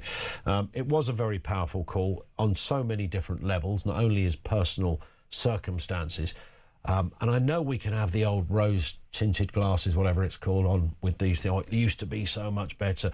You could leave your door open in the war. People had your back. The place was closer. People didn't... instant gratification, that's part of the problem. You know, and phones, I suppose, is also... But we all love our phone, but we also, I think most of us admit there is a bit of a downside to them as well. So you throw all of that in together, the fact you can have your food delivered by a bloke on a moped, you essentially got your own cinema in your house, you can watch whatever you want. There's kind of... The social change... I don't even think we do it justice sometimes because it's sort of organic, isn't it? It kind of happens, but it is accelerating at pace. You watch AI over the next 5 years, you think things have moved fast. Quantum computing and goodness knows what else will change the face of how we as a human race do business. I'm not saying that's a bad thing, by the way, but it will be a change. There's no doubt about that. And thank God that people like Alan and others are still among us. 0344 499 1000. It's 10 to 3. This is Talk.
Brand new for 2026. It's going to be the only way to start your day. It's the home of common sense. It's where the nation can come to speak about the day's news. It's the Jeremy Kyle Breakfast Show.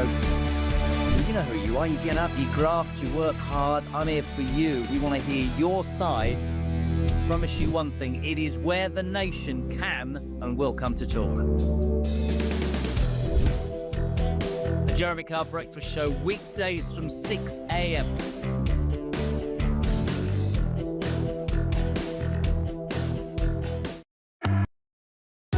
Across the UK, on DAB+, on your smart speaker, on your smart TV, and on your side. This is Talk.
Rob in Burnley says, afternoon, Ian. Summer of savings or summer of chaos? Giving free travel to kids might help the odd parent on a day trip. However, we saw last month what kids can do in town centres when mobilised on TikTok. Rachel Reeves has announced on that very platform that they can go to any town or city they like free of charge.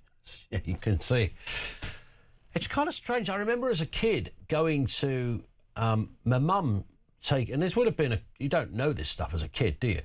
So we lived in Ashford in Kent at this stage, and so we go to Folkestone or something because that is a bit of a beach there, and going on a double-decker bus, literally just taking a bus, which was probably about an hour. I mean, in a car it'd take you half an hour, but buses stop, so there was that, and that would have been because it's cheaper than the train, I suppose.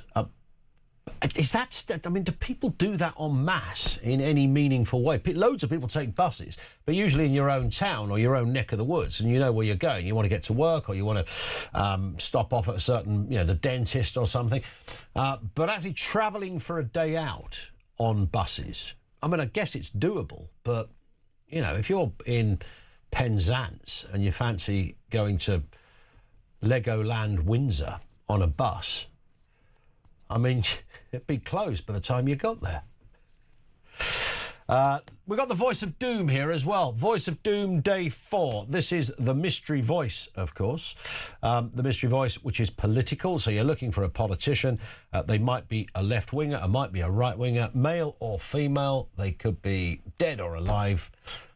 One simple question. Who is this? In how we think about... I know I always say this, but I reckon that one we're in for the long haul on this one, because we had a whole succession of these voices going like on day one. This is tricky. Here it is again. In how we think about... 87222, if you think you know who that is. We will tell you the answer after the news, but only if we get somebody who guesses it correctly. Here it is again. In how we think about... And if we don't get an answer, it rolls over to tomorrow. One more time. In how we think about... 87222. Let's go to Joe in Cleethorpes. Joe, how are you doing?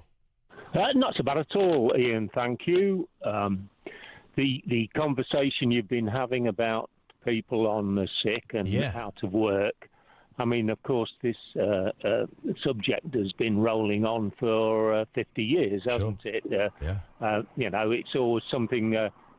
the government or people in power point the finger at as being the problem. But when it's not Iran or Donald Trump or one thing or another. But the thing that I find curious now is, of course, how do you get a job? Yeah. I how mean, do you get one? And this word work. How do you get any job or the job you really want? Well, you say the job you really want. I mean, it's the word work. What is work? It's careers now, isn't it? Nobody's looking for work. Careers. They've sort of been really divided up, haven't they? So you've either got a career. Going to work is the boring bit. Having a career is something different. Well, yes. So people aren't out of work anymore. I think they should get rid of that word. There's loads of jobs out there, right? Is there? Apparently so. Loads of vacancies, put it that way. But how good are they? Well, I don't know. Where are they ever advertised? The only job I've seen advertised or heard was McDonald's, actually. Yep. And I don't know how many people want to make a career out of McDonald's. Well, apparently, a couple of facts. My mother-in-law was telling me that McDonald's pay quite, when I say well above the minimum wage, so, enough to make a difference. And I do know that if you become a manager of a reasonably sized McDonald's, apparently it's not a bad whack. Right, okay. Assuming you want to work in McDonald's. Presuming you want to work in McDonald's, but it's still, it's not what I call work. This work thing. Yeah. When I went to work, it was you went in a factory. You could get a trade. You could go labouring. I mean, people now. They don't even change a tyre on the car, do they? I mean, a computer does it, or a robot. A robot. And I looked in my paper today. Can I name the paper? Or yeah, of course you can. In the Eye, and they often do a jobs page, and this was centred at the sort of over 50s. Now, they're over 50s. One time a day. That was the age you should retire. That should be your goal in life. Now it's not. You should be working till you get to 104. But the jobs, there was a list of jobs that would be good. It would be good for people over the age of 50. Yep. And I couldn't. I had no idea what any of them was. It looked just all consultancy work. Yeah, there's a lot of that going on, isn't there? I just think. Is that a job? Is it a job? Well, it's a different kind of job, isn't it, for the ones people used to have. Listen, Joe, I've got to run because the news is upon us, but I think you've raised another great point on this one. We were asking thank you, Joe in Cleethorpes, why have Brits lost the will to work? A family member has PIP, says June, and a brand new electric car because she can't walk. But at a recent party, she was on the dance floor doing the Flow Rider Low, Low, Low song. I think it's just called Low, actually. Made me so mad, says June. Yeah, I get it, June. Thank you for that. Lots more to come. We've got all sorts of elements to bring your way. 0344 499 1000. And, of course, we have the voice of doom. Here it is again. Have a listen. No, it's not. Don't worry about it. We'll bring it to you in the next section. And hopefully, we have a winner. But don't hold your breath. Stand by for all of that. Coming up on the other side of the news at 3 o'clock.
across the UK.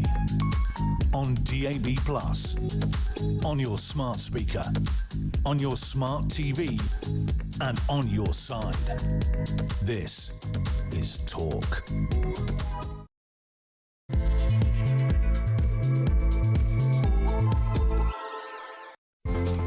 You better believe it. It is the Afternoon Empire. Welcome to the home of common sense. Welcome to the home of real people as well. We've had some amazing calls today, as we do most days, but some real standout moments. We're responding initially to the question, why have Brits lost the will to work? There is certainly a significant amount who have. If you look at the growing number who are on sickness-related benefits because of a disability, that is increasing at a way nobody could have imagined. What is behind that? The government reckon, oh, we're going to stop it, we're going to address it. Will they? I mean, seriously, will they? Your thoughts on that? Meanwhile, Shadow Chancellor Rachel Reeves has reportedly dropped that plan to freeze essential grocery prices. Remember, she was talking about going for the bread, the eggs and the milk. The supermarkets went, no, you don't. We don't make any money on this stuff anyway. Price caps would be voluntary, not something imposed by the government. And Keir Starmer is claiming victory over immigration numbers. They've gone right down to 171,000 in 2025. Not sure this is fully down to him, given that Rishi Sunak introduced many of the measures that have resulted in this figure. Your thoughts on that? 0344 499 1000. Lots to get through here in this final hour. Anthony in Bristol says, I know how to get these people off those benefits and who shouldn't be on them. Send expert interviews county by county and everyone should be reassessed. You'd be surprised how many people would come off benefits like they did in Liverpool a few years ago. Also, make people turn up at the job centre in person every week. They will soon get fed up and get a job. I think, you'd like to think, and thank you, Anthony, for that, you'd like to think that the powers that be have thought about that. But don't ever overestimate what you think is common sense in government. Like so many areas of life, but obviously it's particularly poignant and profound when it's our political masters who are running our lives. When you imagine some sort of heady group of people who are much more intelligent than any of us could ever be, sitting around an ornate desk in some civil service department, conjuring up incredible plans. You sort of have this image of all sorts of reasoning being applied to big decisions and counter-arguments, and then counter-arguments on top of that, thrashing out a great idea. I'd love to think it was really like that. And all of these kind of decisions in our life, even if they're not popular, were arrived at through incredible intellectual diligence, through just political brilliance and huge brains, the likes of which we can only ever aspire to. I mean, goodness, but it really isn't quite as complex and as admirable as that. Some of this stuff really is back of cigarette packet material. Now, what about this story? A warning that the Labour government is losing the fight against nationalism. Wes Streeting has called on the party to change its direction in order to effectively counter Reform UK. In that resignation speech to MPs yesterday, Streeting characterised the rise of nationalism as an existential threat to the future of the United Kingdom. Let's have a listen to the former Health Secretary in action. I left the government because we are in the fight of our lives against nationalism. And it is a fight that we are currently losing. Unless we change course, we risk handing the keys of number 10 to Reform. And I do not want that on our consciences. That's what he said yesterday. Let's speak with Eric Kaufman, Professor of Politics. Eric, good afternoon to you, sir. Good afternoon, Ian. Nice to have you with us.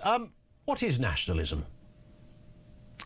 Well, nationalism is basically a sentiment of attachment to a territorial political unit, such as Britain or England, for example. Often involves some kind of collective memory, so World War II, for example, and a series of symbols, traditional symbols, which people are attached to, which can also include religion, for example. And that's how I would have defined it. I wonder whether now it's kind of it's sort of morphed into a wider, more malleable kind of term, where it's applied in different ways for different people at different times. Wes Streeting, they're using it as a pejorative, really, in his campaign. We've got to take on nationalism. It's a sort of grand thought. A lot of people who are members of Reform, which is the party he was referring to, are probably sitting at home in their house having a cup of tea, you know, listening to the best of Gloria Hunniford or something, thinking, what is he talking about? I'm not a nationalist. I'm just a person that happens to like some of what Reform say. Yeah, I mean, it's funny because if Britain's Olympic team does well, I'm sure the Labour Party's not going to start attacking that as nationalism, right? So it's very selective. And the reality is, look, I think there are different nationalisms. There's a progressive version that essentially says, if Britain is leading the world in progressive policies, then that's what their nationalism consists of, diversity, that kind of thing. Whereas for the majority, I would say, of Britain's population, the nationalism is more traditional. It's about traditional symbols, myths and memories. And it's quite interesting that Streeting is using it as a swear word to refer to something he doesn't like. Yeah, I mean, it reminds me of George Orwell, who said the meaning of terms becomes political rather than empirical in what we see with our own eyes. It is rather interesting, isn't it, how this has created a real dividing line now, and nationalism, which, as you rightly said, you gave the example of, sporting prowess. If England won the World Cup, everybody would be celebrating, left wing or right wing. Is that an act of barefaced nationalism, or is that just a bit of healthy pride? I was kind of reminded of the Unite the Kingdom march, which happened at the weekend, which genuinely, Eric, few things have mobilised me to be fascinated by. When you're fascinated by something, you can't quite crystallise specifically what it is. Do you like it? Do you admire it? Are there bits of it that aren't quite sitting correctly? What does it even mean? Firstly, on the face of it, a load of people gathering together to celebrate the fact that they're proud of their country. Nothing wrong with that. Obviously, you've got a few pockets of, undesirables, but you'd get that at any march. The bit that I'm really struggling with, and I saw Tommy Robinson tweet a little earlier, essentially something like a new movement is born, and this is the kind of Christian nationalism. I noticed that when I was watching the footage of that Unite the Kingdom, people had their banners and some had their flags and some were wearing a Union Jack bowler hat, and all of that's great, the waistcoat, fine. But there was a big pile of crosses that were clearly hired in or purchased by the organisers so that those marching could pick one up and carry a cross. Just sort of more of a evangelical, messianic kind of religious flavour to this. And I thought, now this is interesting, because this is very much, it felt like a very much sort of adopted American, sort of almost Charlie Kirk kind of territory. But it is a thing, right? You associate, and you did allude to religion as well, putting the two together. That's clearly what is going on with some people in this respect. Yeah, I mean, the thing with nationalism is it's always contested. It's always fought over different political stripes, religious and secular. And that's part of its nature. If you think of the Union Jack, it's been used by The Who, it's been used by Ulster Unionists, it's been used by rappers. So there's always a competition over the meaning of it, and one version is a Christian version of it. But that doesn't mean that stands for everybody at the march, for example, or even within Britain itself. Is it meant to somehow authenticate your nationalism by throwing, if you lob God into the equation, it's like it doesn't get any more endorsed than God, right? So is that part of the thinking? Well, I suppose so, that if you are divinely elected and chosen, or you have you're carrying forth God's mission, that gives it gives a sort of higher purpose to your arguably narrower kind of tribal loyalty, and so you become God's instrument. That's been pretty common throughout history, but you're right, that's been less common, let's say, in Britain in recent years than in America. Although what I'd say about America is actually this was more common in the era of George W. Bush than the era of Donald Trump, actually. That's interesting. Was there a reason for that, or is that just a quirk in the system? Well, the religious right was a lot more numerous and powerful in the moral majority, the 1980s and 90s, going forward into the early 2000s in the Republican Party. And so they could influence the flavor of the inaugurations, the symbolism, and of American national identity. But I think under Trump, who's a much more secular figure than Bush, his politics is much more around immigration issues than it is about family values and opposing gay marriage. So it's going to be a different flavored nationalism. Yeah, that does make sense. And, I suppose people, when there's a vacuum, people fill it, right, in lots of different ways. And that happens politically. And, certainly on the left, there's often an argument, one of the reasons why Nigel Farage is riding as high as he is in the polls is because not just the left, as in Labour, but the Conservatives as well, have left a dirty, great big gap there that many people have said, well, you're doing nothing about this, this and this. And so it gets filled. And one of the senses, one of the sort of 5 big tenets, I would argue, of that would be, what about Brits? What about Brits? You're doing a lot for immigration. You've got former military personnel sleeping in doorways. That's not okay. Now, that's a completely reasonable position. But it's that sense that it's been left alone and certainly not been talked about by those that should know better that has allowed other parties like Reform, and there are a couple of others, to come through on the outside and become dominant. Yeah, I mean, the context for this globally, these things are happening across the West. We are in a demographic revolution, which has been caused by the declining birth rates across the world, but happening first in the West. And so we have ethnic change, and of course, ethnic composition and culture is a very important part of national identity for more tradition-minded people. And if that's moving too quickly, then there's going to be a backlash. So we're seeing that in Australia, in Germany, in France, U.S., everywhere. So this is not very surprising. The question is, what are the mainstream parties? How are they going to respond when Boris Johnson gets in and starts relaxing the salary threshold for recruiting foreign workers and sees net migration triple? That's not going to do anything but stoke a backlash. So it's not particularly surprising. Is there anything wrong with nationalism? I mean, it's clearly National Socialism, well, we know what that is. There's that. Right. But being just a nationalist, as in proud of your country, you want to put your country first, you want to believe that your government will put your country first, nothing will usurp the needs and the requirements of its people, working hard, paying tax, enjoying the fact you have a royal family, the traditions, the Commonwealth, all of those things. There is a sort of left-wing school of thought, that's a bit old-fashioned fuddy-duddy and you're probably a bit of a racist who likes Enoch Powell, that kind of stuff. There's that. But you can be all of those things without liking Enoch Powell. And by the way, if anybody's bothered to read Enoch Powell, he's a very interesting politician from years ago for lots of other reasons than the one thing he became famous for. But that's another story.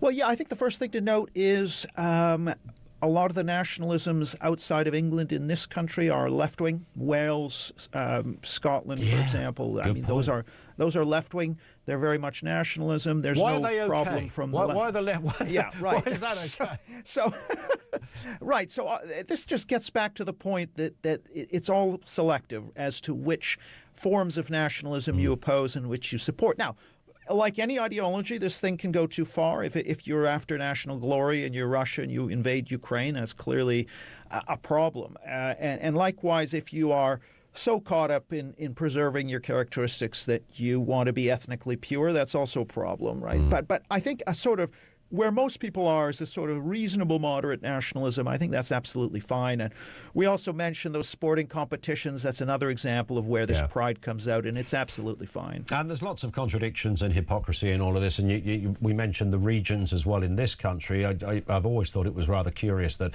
the SNP, for example, in Scotland, who thought it was a gross act of xenophobia bordering on racism that anybody would want to leave the EU, but they were quite happy to advocate almost an identical argument of Scotland leaving the rest of the United Kingdom. That, for some reason, was good nationalism. The other stuff was terrible. Yeah, that's right. It's the valence that's attached to these, and whichever groups have sympathy with the left typically, if they make a case for being victims or oppressed or subaltern, then they're good, and if they are seen as oppressors, then they're bad. But the average person doesn't think in those terms. They just think, I'm proud of my country, and that's perfectly legitimate. Indeed. Listen, Eric, lovely to talk, sir. Thank you very much for your time. Eric Kaufman is Professor of Politics. Thank you to him. It's interesting when you look at marches, because I can't change this to suit some sort of politically correct agenda. I really am quite fired up and enamoured by people getting together and marching. And I think when you go on something like the Unite the Kingdom march, I think that's rather fabulous, to be honest, that people will do it.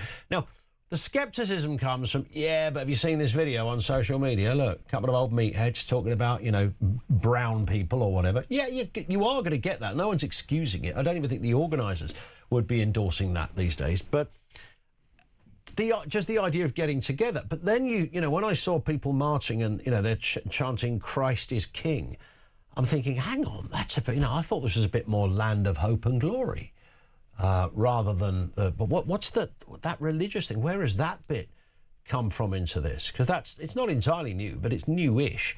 It certainly changes, for me, it changes the fabric. And by the way, that wasn't the point of the march. Again, it was one contingent. And I think Robinson himself has kind of sort of joined in the kind of Bible endorsement bit. I don't know what his credentials are in that area, and I'm not about to speculate because that wouldn't be fair. But people can find God and religion at any time in their life. I certainly understand that bit. Christ is King, and on the mooch with all of that. And that is a sort of a bit of a game changer when it comes to nationalism. But then we also had him on stage talking about young men get ready to fight. Like there's going to be a war. No, there's not, OK? There's not going to be a war. We can have the war of words and we can argue it and people can do what they do. When you get into that territory, it's almost like you've been eaten alive by something, something terrible. You don't have to panic that much, mate, because, we will come through. Will come through just great. It takes time. And this planet, our history, is full of massive evolutions, and none of them happened in 12 short hours. Time is our best friend in this respect. But it's interesting what nationalism means. I'm a nationalist. You say that in one, we say that in England. People go, so you're a member of the National Front, are you? No, I just like the King and the national anthem and, madness and Vera Lynn. I love all of that. Love the history of the legal system. I like our buildings. It's great. And that's it, really, for most people, I think. I'm proud of that, and I want to retain that. And I want it, as a Brit, to be the dominant image of the country. And there's nothing wrong with that either. It doesn't make you a mad racist. That's perfectly legit, reasonable. I would even say instinctive position as a human being. And if you're in... the French love being French, right? And I love the fact that the French love being French. It's fantastic. They think it's a beautiful thing to be French. Frankly, couldn't think of anything worse. But they love it over there in France. It's like a religion to them. And their religion isn't Catholicism. It's French. They love being French. Everything about it. If you look at them the right way, they will even say, They will, I promise you. They love a croissant. All of those boxes are ticked. They love every bit of it. And they are richer for it as well. There's nothing wrong with that. A little bit. 0344 499 1000. That is where you'll find us. Thoughts on that, because it is a really fascinating subject. A little bit of breaking news. 5 people arrested on suspicion of local election fraud offences. This is in Tameside, have been arrested on suspicion of fraud offences, according to police. It follows the local elections in England earlier this month. 5 people, 4 men and a woman aged between 23 and 47 were arrested at addresses in Tameside this morning. This is according to GMP, Greater Manchester Police. They remain in custody.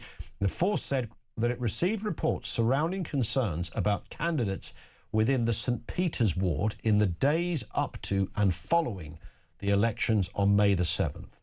GMP added that it's investigating the process of how candidates were put forward and represented in the ward, and if this adhered to the relevant legislation and electoral procedures. Officers are working closely with the Electoral Commission and local partners, they add. This was, just to remind you, Tameside council results. Labour overall councillors 25, Reform 19, Independents 8, Conservatives 5. We have no idea at this stage whether this is specific to a party or anything else, but that is the latest from Greater Manchester Police. The time now just gone 20 past 3. This is Talk.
Brand new for 2026. It's going to be the only way to start your day. It's the home of common sense. It's where the nation can come to speak about the day's news. It's the Jeremy Kyle Breakfast Show. You know who you are. You get up, you graft, you work hard. I'm here for you. We want to hear your side. Promise you one thing. It is where the nation can and will come to talk. The Jeremy Kyle Breakfast Show, weekdays from 6 a.m.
Across the UK, on DAB+, on your smart speaker, on your smart TV, and on your side. This is Talk. 26 minutes after 3 o'clock. Don't go away, Peter, with you in a second. Let's just do the voice of doom. Have we got a winner? This was the voice that we played you. In how we think about. These are some of the guesses. Louise Hay, Victoria Prentice, Hannah Spencer, Sarah Tether, Priti Patel, Wendy Morton, Miriam Cates, all wrong. Alex Davis, wrong. Michelle Malone, Emma Reynolds, Laura Trott, Liz Truss, Julia Goldsworthy, Pam S., Theresa May, all wrong. We haven't got a winner. It means it rolls over to tomorrow. This one in from Suze, who says, Rachel Reeves says she loves her country, so she's a nationalist. I hope Streeting didn't see her video. A subversive in the cabinet. Yeah. It's kind of strange to define it that way, because it's a bit like Keir Starmer really does believe in his heart, you know, that if you vote Reform or any party that's, you know, you can't now say it about the Conservatives, but you're probably a wrong un. You know, far-right thug, all of that business. Peter is in Dorset. What have you got for us, Peter? Good afternoon to you. And good afternoon to you. On what we've got down here is a bit of nice sunshine. Yep. As far as I'm concerned, this country's strengths are when we talk about the words fairness and enterprise. Mm-hmm. And we need to go back. We need to go back to Thatcherism, and we need to go back with Thatcherism with some clout. And I believe that if Reform are going to get in the next general election, there should be due warning to anybody who is on welfare, yep, who should not be on welfare, that in a Trump-esque situation, come the day they are in, it will be signed off that if you haven't got X, Y, and Z to show why you should be getting your benefits, you will not be on benefits. I think that will clear up a lot of people who were originally resident in this country and should be back to work. It will sort out an awful lot of migrants who are just taking what they will, and they'll probably walk out of the country as a result. And we need to get back to fairness and enterprise. This country, one of the wonderful things that happened at the time that Margaret Thatcher was in power is that she gave people a chance for home ownership.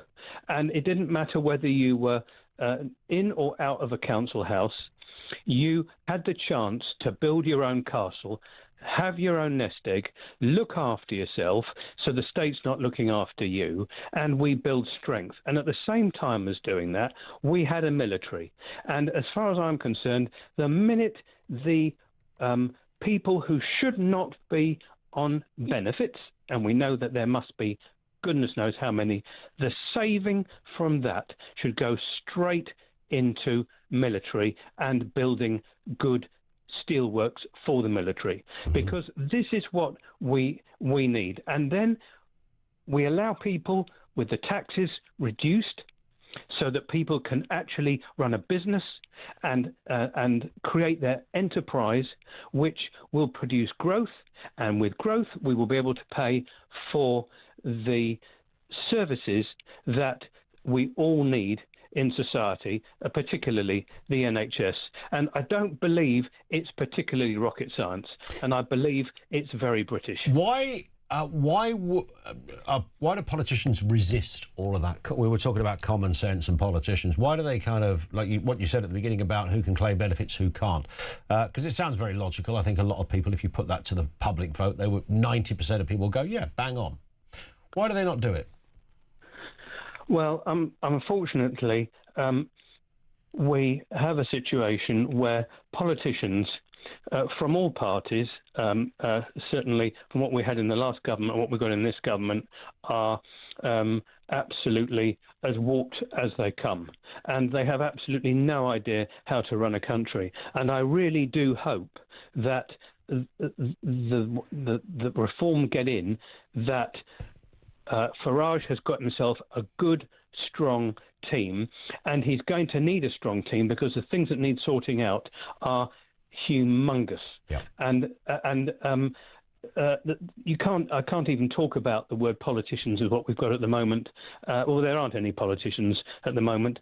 Half of them are completely as bent as God knows what as regards morality, and they are completely. And the thing with Rachel Reeves yesterday was an absolutely perfect example of the arrogance of this government. And if the Labour government cannot see that how Rachel Reeves was speaking, or the guy was shouting at her going past. If they can't work out that is the mood of the country right now, then they've got a big problem. Do you know what? Even if it's not the mood of the country, Peter, the idea that an elector, part of the electorate, can't shout out something. He wasn't swearing at her. He wasn't insulting her personally, saying you look fat or who bought you that dress. I mean, he was saying Labour are rubbish. We need somebody else in. You don't know what you're talking about. I don't know what's wrong with that. I mean, that's just heckling is part of it. As I said at the beginning, she works in the House of Commons. Prime Minister's Question Time is a complete heckle fest, right? But it's 100%. And how arrogant can you be? This country, people who are really working to try and keep their heads literally above water. And we have got somebody and she had the arrogance to say, "Oh, we're British. We've got some manners. Jolly it's not very good." British. I know. It's so cringy, wasn't it? It was the most cringing, horrible thing I've ever seen. I tell you what, if I were a Labour politician, they are beginning to get the backs of this country up. And the first time I saw that was in a very good, peaceful way, was the demonstration last weekend. People are fed up, and if those kind of things are said out in public and broadcasted on the television, there will be problems. I think you are spot on. Listen, Peter, thank you for that. Great to have you with us. That's Peter in Dorset. There's a lot of examples, aren't there, of politicians getting a heckling in different ways. There was the famous Gordon Brown one, of course, where the woman started talking about immigration, and then we know what happened next. His microphone was still attached as he got into his prime ministerial car and talked about that bigoted woman. Wow. I mean, almost the world ended at that point for Gordon Brown. He was forced to go round her house. I think he spent 2 hours in her front room. And then he had to go on the radio and say sorry, and it was just, it was awful.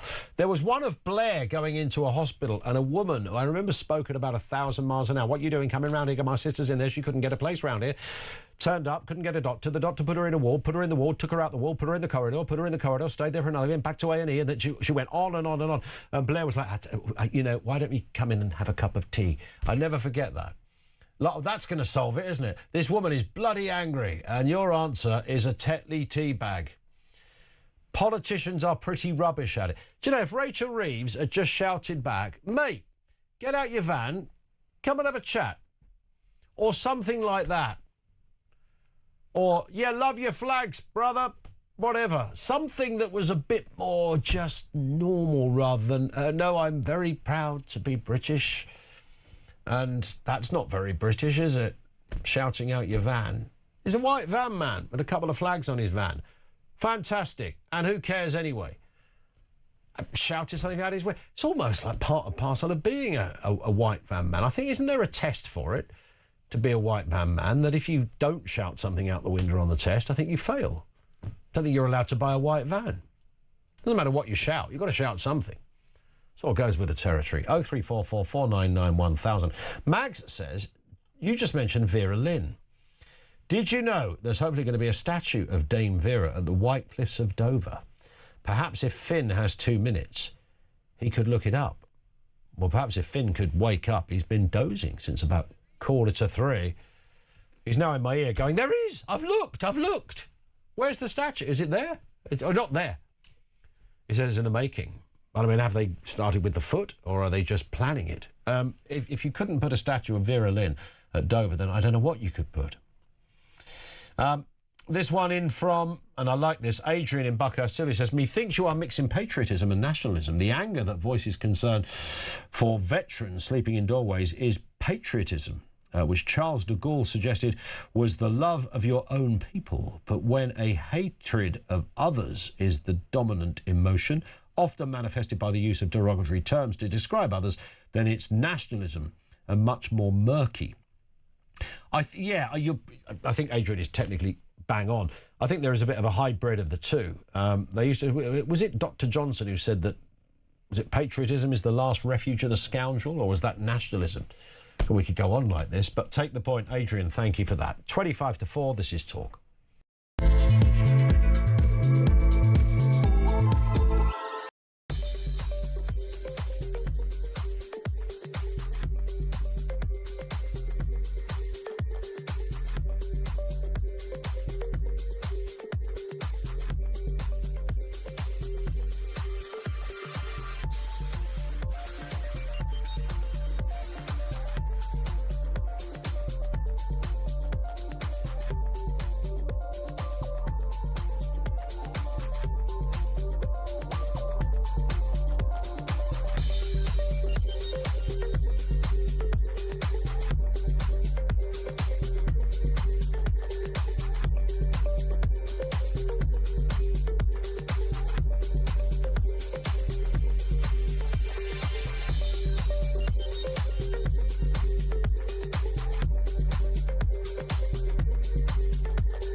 across the UK.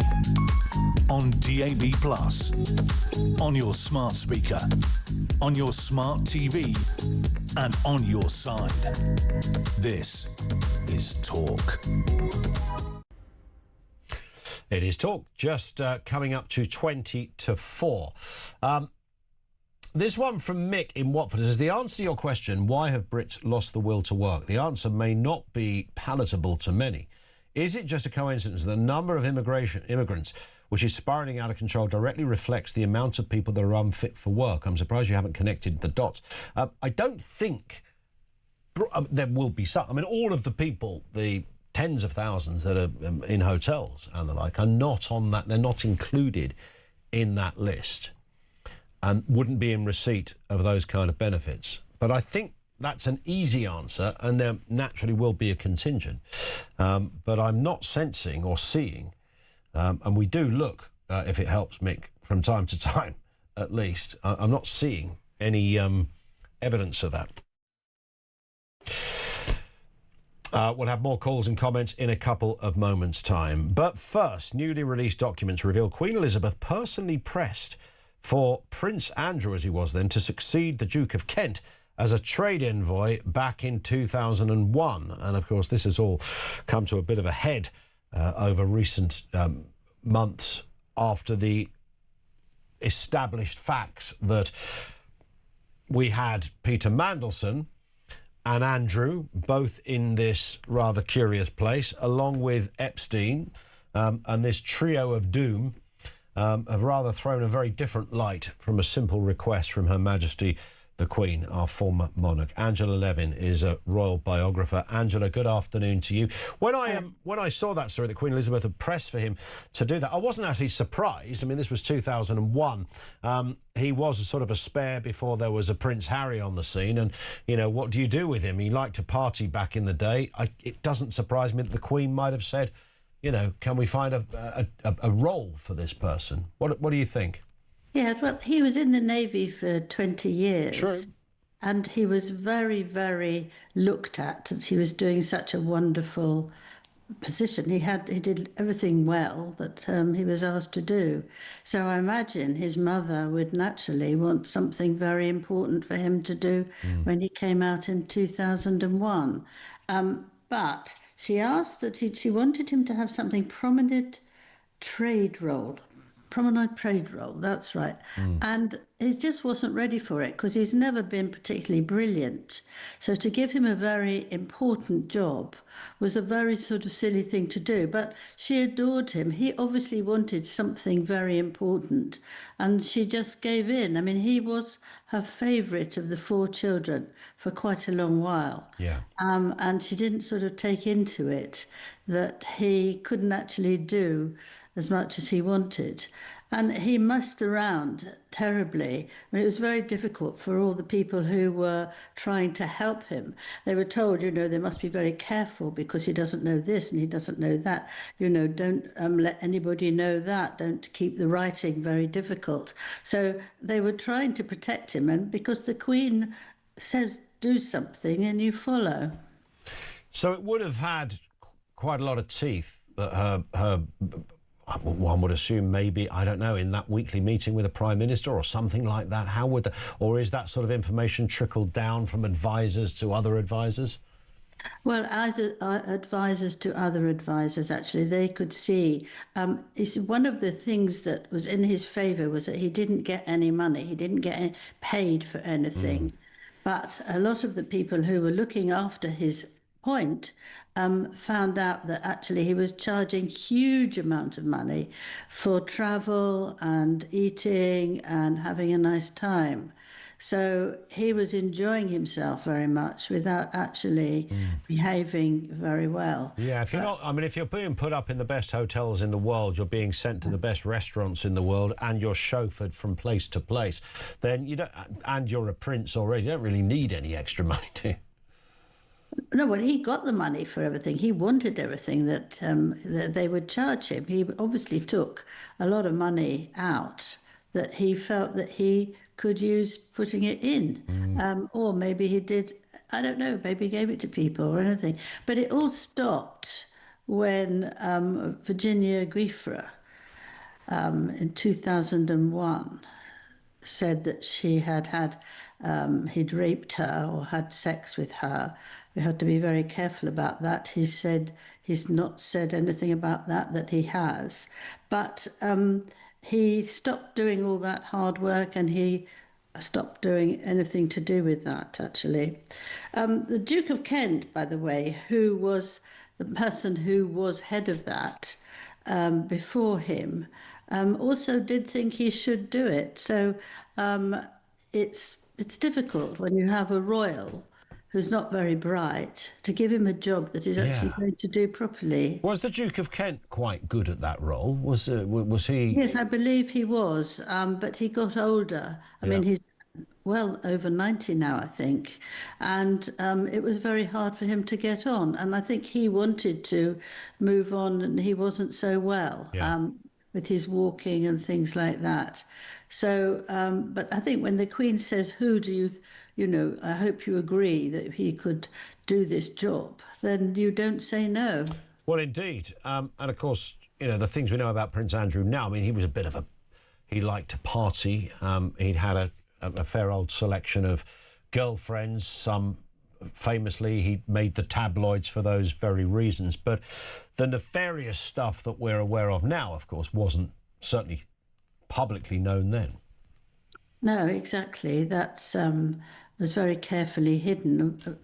I don't understand how it wasn't found out, but I think, again, because of the Queen, I think the Queen was wonderful, but it's actually that, that as a mother, she couldn't actually let him go, and he could take out of her a lot of what she wanted, and she got his own way from her time and time and time again. Yeah. It certainly seems that way. Listen, Angela, thank you for your time. Really appreciate that. Angela Levin, the royal biographer, with us on the programme. More comments from you. Peter says, nationalism sounds great. It's similar to when Labour go on about populist parties, as if they are a bad thing. The politicians consider themselves to be our masters and superiors. It's extraordinary, isn't it? The lack of... just the lack of understanding. And I think the point that was raised earlier by somebody, the difference between nationalism and patriotism,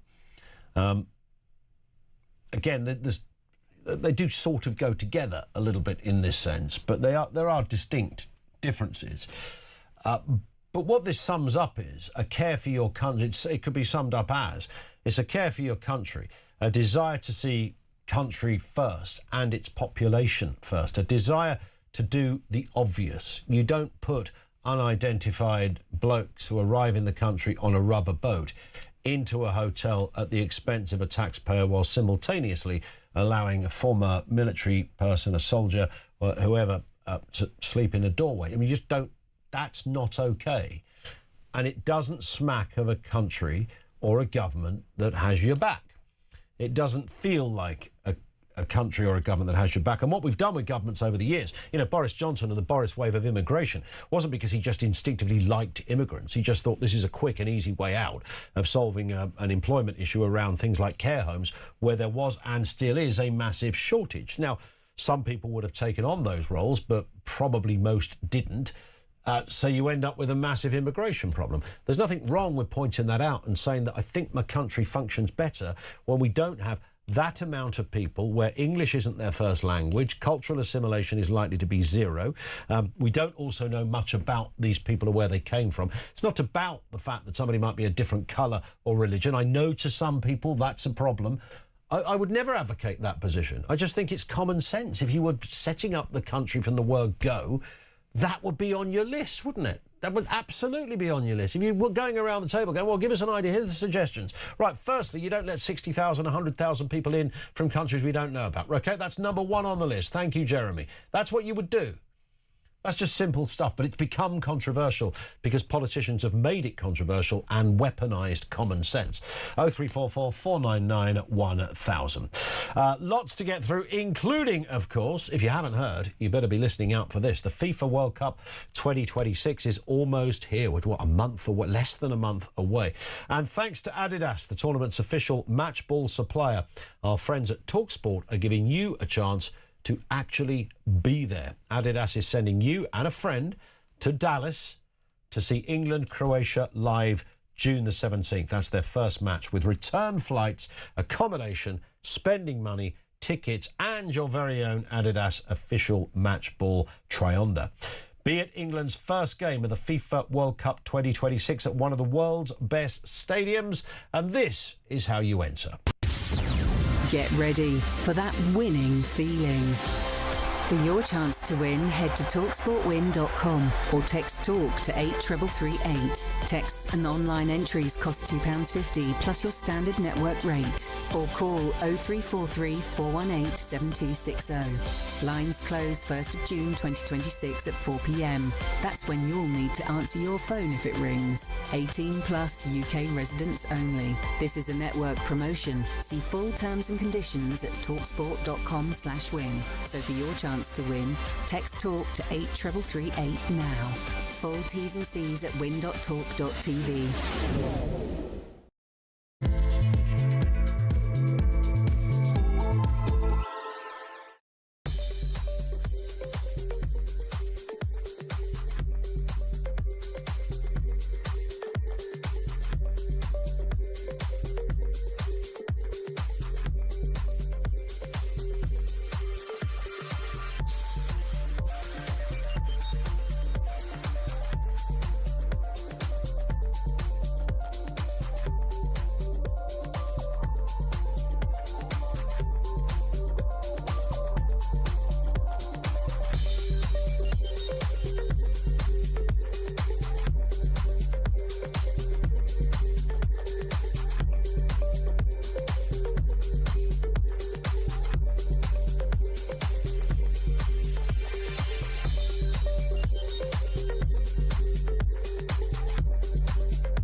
Brand new for 2026. It's going to be the only way to start your day. It's the home of common sense. It's where the nation can come to speak about the day's news. It's the Jeremy Kyle Breakfast Show.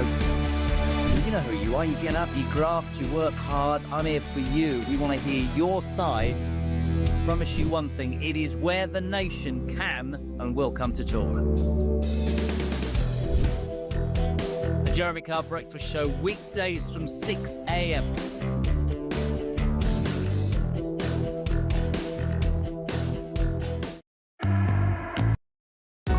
Across the UK, on DAB+, on your smart speaker, on your smart TV, and on your side. This is Talk 0344 499 1000. Let's go to your calls. This will be Paul, who's in Wigan. How you doing, Paul? Good, thanks. Thank you very much for taking the call. It's a pleasure. Fire away. Just 2 points. The first one was something you raised about the crosses at the United Kingdom rally. So I think this has come from, obviously, Christianity and us being a predominantly Christian country, or was in the past. So I think that's where they're kind of reviving this thing of, you know, trying to bring it to the forefront again. Sure. And I think that is probably based on whether it's right or wrong. I'm not too sure about it, but you've got Islam. Is a lot of people are fearful of it, you know, thinking there's going to be this mass takeover. And I think they're trying to, you know, just trying to get it back into the country that they're a Christian country. So that's the first bit where I think that's come from. Yeah. I mean, I get the thrust of that, but I don't know whether there's also, I mean, it does slightly miss one point, rightly or wrongly, which is that, you know, here we are in the 21st century. People are going to move around a bit, aren't they, from country to country? You know, I'm talking about good people, and whether, you know, so you will find different proliferations of different belief systems that wouldn't have been there a couple of hundred years ago, or even a couple of decades ago. Yeah, definitely. I think it does tie into that. Yeah. So I think that's where some of that has, sprouted green shoots from. Mm-hmm. The second point, which I've asked a lot of people online, and they can't give me an answer. The left seem to go mad and revert to insults. And it's basically, you get the refugees are welcome here, those brigade, which is fine. That's up to them, their right to protest. And I always counter that with, so how many would you let in? Yeah. Is it 2 million, 5 million, 10 million? Just give me a number. Completely reasonable question. And I asked that, and I said, the reason I ask it is, have you got a figure in mind that you would allow in before you then say the country is literally going to topple over? That's it, yeah. Local councils will collapse. Why would somebody not ask that question? And even if you put that to left-wing politicians, they will get upset with you. They'll say, well, that's not the way to look at it. We're a caring country and all this. No, we're all caring. We all care for people, but we also have to marry that up with what's practical and possible. Yeah, and that's the one thing I've found. I asked that question, and to this day, I've never had an answer. How many would you let in? That's a good. I mean, it's a perfectly reasonable question. But whenever anyone raises a reservation, just a reservation about immigration, the left lose their mind. And in fact, they quite like it in a way, because it confirms what they already think about you, Paul, and that's that you're a right-wing scumbag. Yeah, exactly. And that's exactly what they think. Well, how dare you ask that? Frankly, you should be fired from a government department if you're not asking that question. Exactly. It's like they must have a figure in mind where they say we can happily, take these people on board, we can control it, but no, I don't get any answer. And the left then revert to type, name calling, personal insults, and you just think, you've lost the argument. You've lost the argument big time. Great call. Paul, thank you, mate, for that. Great comments today. Neil in Rhondda says, Ian, great show. I disagree with what you said about migrants are not a great number on out-of-work benefits. I'm recently retired motor dealership employee and could show you some unbelievable examples of this. One example is 7 people in the same household receiving full PIP. That is on top of their other benefits. I know you've done a programme on Motability, but you didn't even scratch the surface. Keep it up. Yeah, you're right. There is more to be said, and that doesn't mean that nobody is. You will find a disproportionate...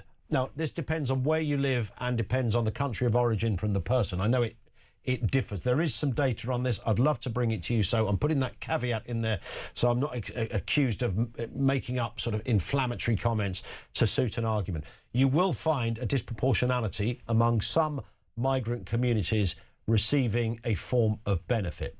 The predominant headline we're talking about today was those who are on some kind of sickness benefit. Now, Neil did give an example of 7 people in the same house receiving PIP, which would suggest that would be the case. But we were talking specifically about sickness, and I don't know.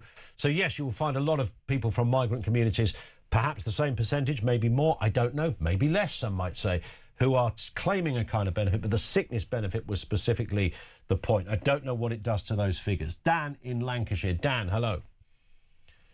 Good afternoon. Afternoon, Dan. We've not got long, but I know if anyone can do it, you can do it, Dan. What? Why are so many people not bothering to work? Yeah. Okay. Start with a flood of cheap labour from Eastern Europe driving down wages. So minimum wage now brings you in something like, 23, 24 grand a year? You're going to pay tax, national insurance on that. You lose about £4,000. So you're down to 20 grand take home. Then you look at somebody sat on benefits. They bring in something like £80, £90 a week, plus then there's the rent, plus everything else they don't have to pay for, like council tax, prescriptions. Yeah. And when you look at it over the course of a year, the difference is about £50 a week, right, between what they get on benefits and what you've got left after working minimum wage and paying tax. Now, let me ask you this. Would you get off your backside and work for 40 hours for 50 quid? I get it. I made the point earlier. In fact, some people are, willing to, if the difference was 150 quid to not work, some people would take that. They go, yeah, I'll be 150 quid less well off to not go to work.